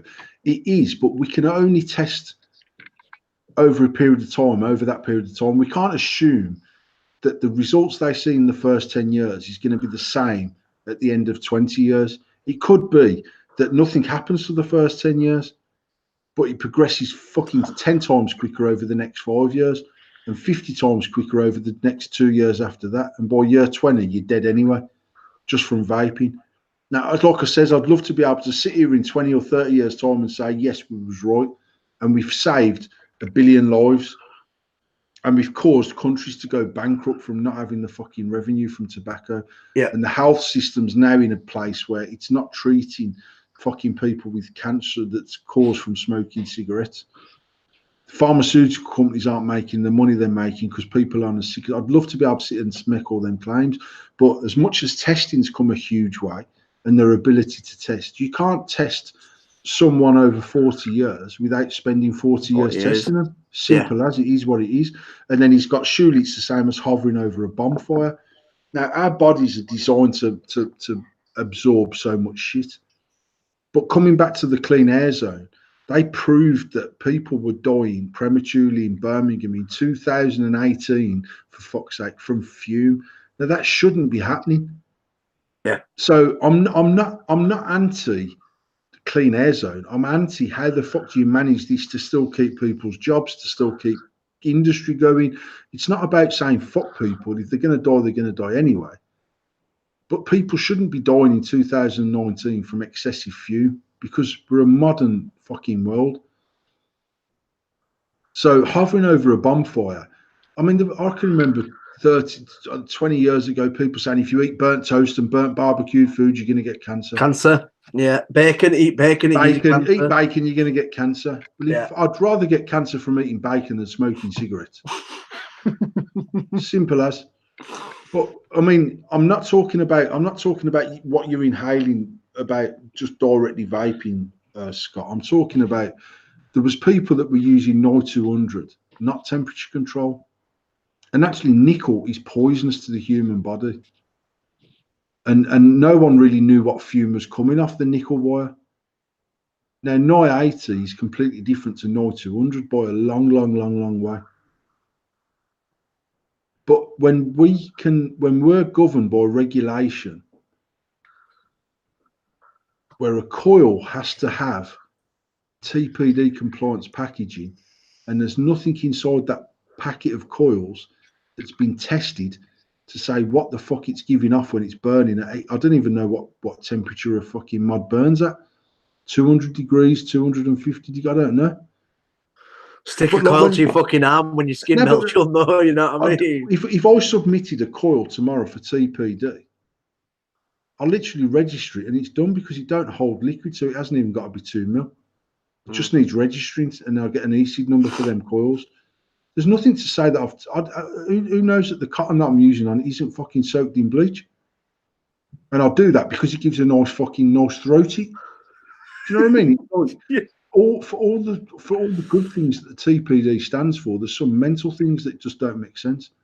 Because actually we should be testing cotton, we should be testing wire, We should be making sure that the war inside the cores coming out of China is safe and that we're not ingesting fucking huge amounts of nickel and lead and anything else that could be in that war. We don't know what's in it. So actually, if you're going to put regulation to regulate an industry, at least regulate the things that are going to make a fucking difference. And having 10 mil in your tank or 10 mil in the bottom don't make a difference. It's actually it's bollocks, absolute bullshit. That's what rankles me with TPD. They sort of regulated the mad things and left the other things just to their own devices. And you can have a 10 ml bottle of you can have a 10 ml bottle of nicotine, but fuck me, you can have a litre bottle of bleach under your fucking sink. That kid can get older quicker than a fucking 10 ml bottle of fucking nicotine. Yep. That's the fucking bollocks of it. Well, it's coming up to 10:05. We need to do status of the week. I have got a status of the week, but it's not this week. I feel like, when was it? It was last week. And it was when Facebook, Instagram, and WhatsApp had a fart. And you decided to be the funniest fucker because I couldn't see these images. Oh, fuck all. And the best one was, if you need to send me a picture or anything, get me on MSN or Yahoo. And then what the best thing was is when your status is rolled back and you could see the pictures and the one endless proto. if you get onto the website, here's a discount code in a picture.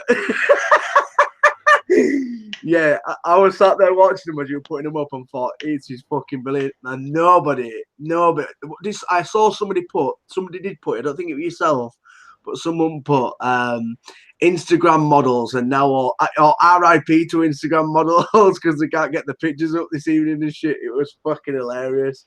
Mate, so that was fucking fun. You know what? It comes back to that note where I said if I ever had enough money to buy Facebook, I'd buy it just to switch the fucking thing off. And actually, it's shocking. I was talking to my brother about it today, actually, and as much as I have a laugh and a joke, and I do have a laugh and a joke on Facebook, and if I offend anyone, I apologise, but I don't really apologise because you should never take offence, man, by people's words ever. You know what? We've got a 13-year-old daughter, and she was called into school because she's got a kid in her year that when she started, he was gay. So she's in second year senior. I don't even know what year that is, 7, 8. I don't fucking know because when I was, it was just second year senior. She's second year senior. Last year, year eight, yeah. So last year he was gay, and then after the summer holidays this year, when they went back last year into year 2, he's bisexual. Oh. Now he's decided he wants to be he's transgender. And he wants to have his fucking bits cut off, and he wants to be a girl. And he's 13. And he was talking to Sinead about it. And Sinead, to be fair, says it's a choice that you're making. And he was like, it's not a choice. And she was like, it actually really is a choice. And they've called her into school. They've called her in to say, listen, you need to go back and read up on this because you're wrong. And she said, no, it's just my opinion. And they said, your opinion's wrong. I've said to her yesterday, listen, go in and tell her that you can't have a wrong opinion because your opinion is your fucking opinion. I might not like it. Because if they call me up there and say, look, you need to speak to Sinead about this, I'll say, listen, the geezer's got psychological problems, right? He needs to sort his shit out. Because he's gay 1 minute, then he's fucking bisexual, then he's straight, then he's fucking bisexual, now he's transgender. He's a prat. No, I'm not offended. You know what was really good, actually refreshing about what Sinead's saying that is that she's actually that innocent that she's actually just said what she thought rather than being scared of saying what she was thinking. No, you know what? She's said it. She's saying, I don't get that at 13 years old you can make that choice. And that's a fact. That's what she's saying. Fact. So on that basis, for him to be 13 years old and going through all these emotions of am I gay, am I bisexual, am I transgender, she's basically saying he just needs to get a bit older and then something will click one way or the other and he'll be what he is. Now, yeah. I'll never ever sit anywhere and say, oh, if you're gay, it's wrong. If you're bisexual, it's wrong. If you're this, it's wrong. If you're that, it's wrong. You are what you are. Now, there's a difference between I know gay men that you'd never know were gay because actually they're just gay men. They're just normal men, and they choose to have relationships with men. Yeah, I know other gay men that mince around like a fucking teapot, and it's about letting the world know that they're gay. Now, I don't walk around the world letting people know that I'm straight. I just live my life. I am what I am. So Exactly. I don't believe for a minute that a gay man has to walk like he's holding a pound coin between the cheeks of his ass. That's a choice that they. It's a choice. No, I'm being serious. I'm being dead serious. That's a choice. No, but that's a choice. They make to walk around like a teapot.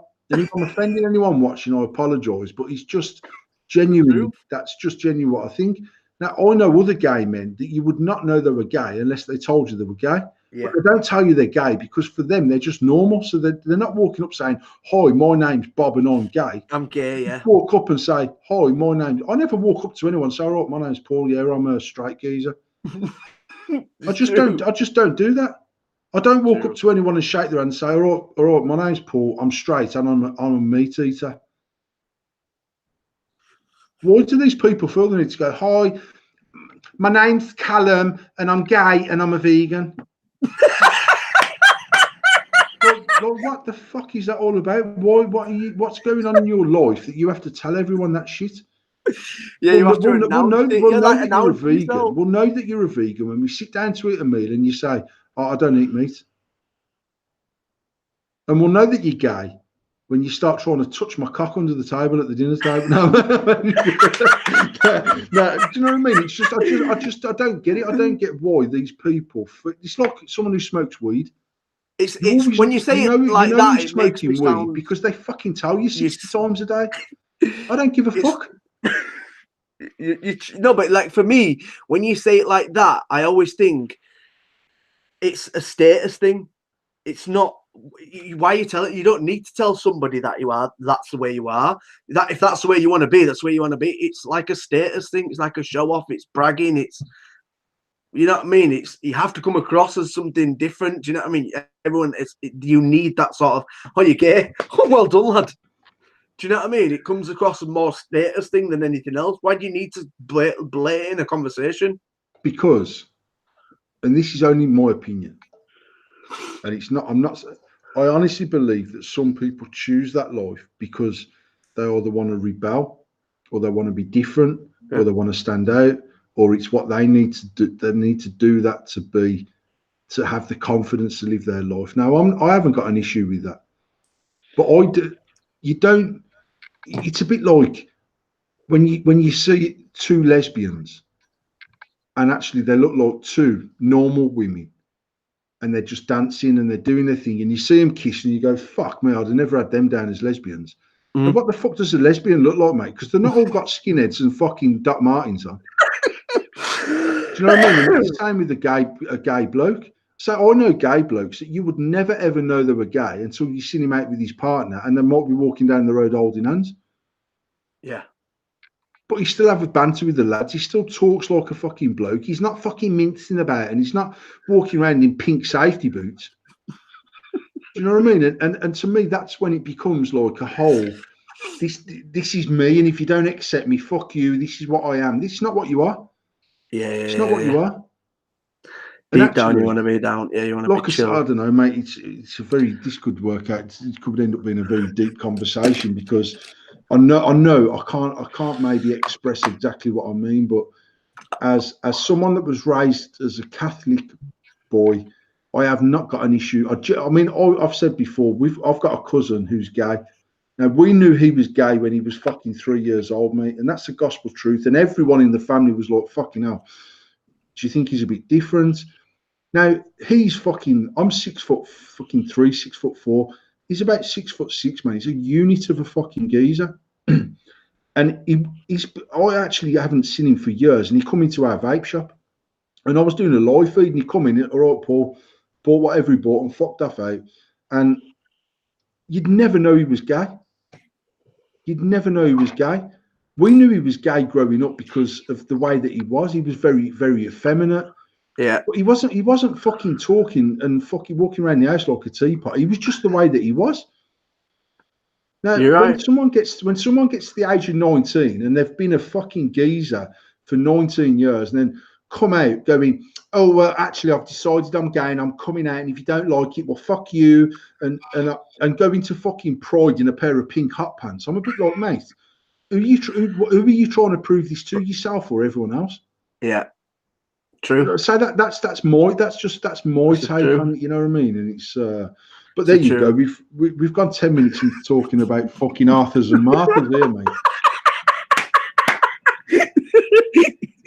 Well, everybody, thank you very so much for joining us. Hope you enjoyed the show. Us being back, we'll be back next week. Paul might not be, because baby might be here now. You've got like 3 weeks left, haven't you? Mate, we might have a baby boy this week. If we're at the hospital, we'll do endless banter live in the maternity suite. Listen, I'm not having Tash knock me out, so fuck that. So hopefully we'll see you next week.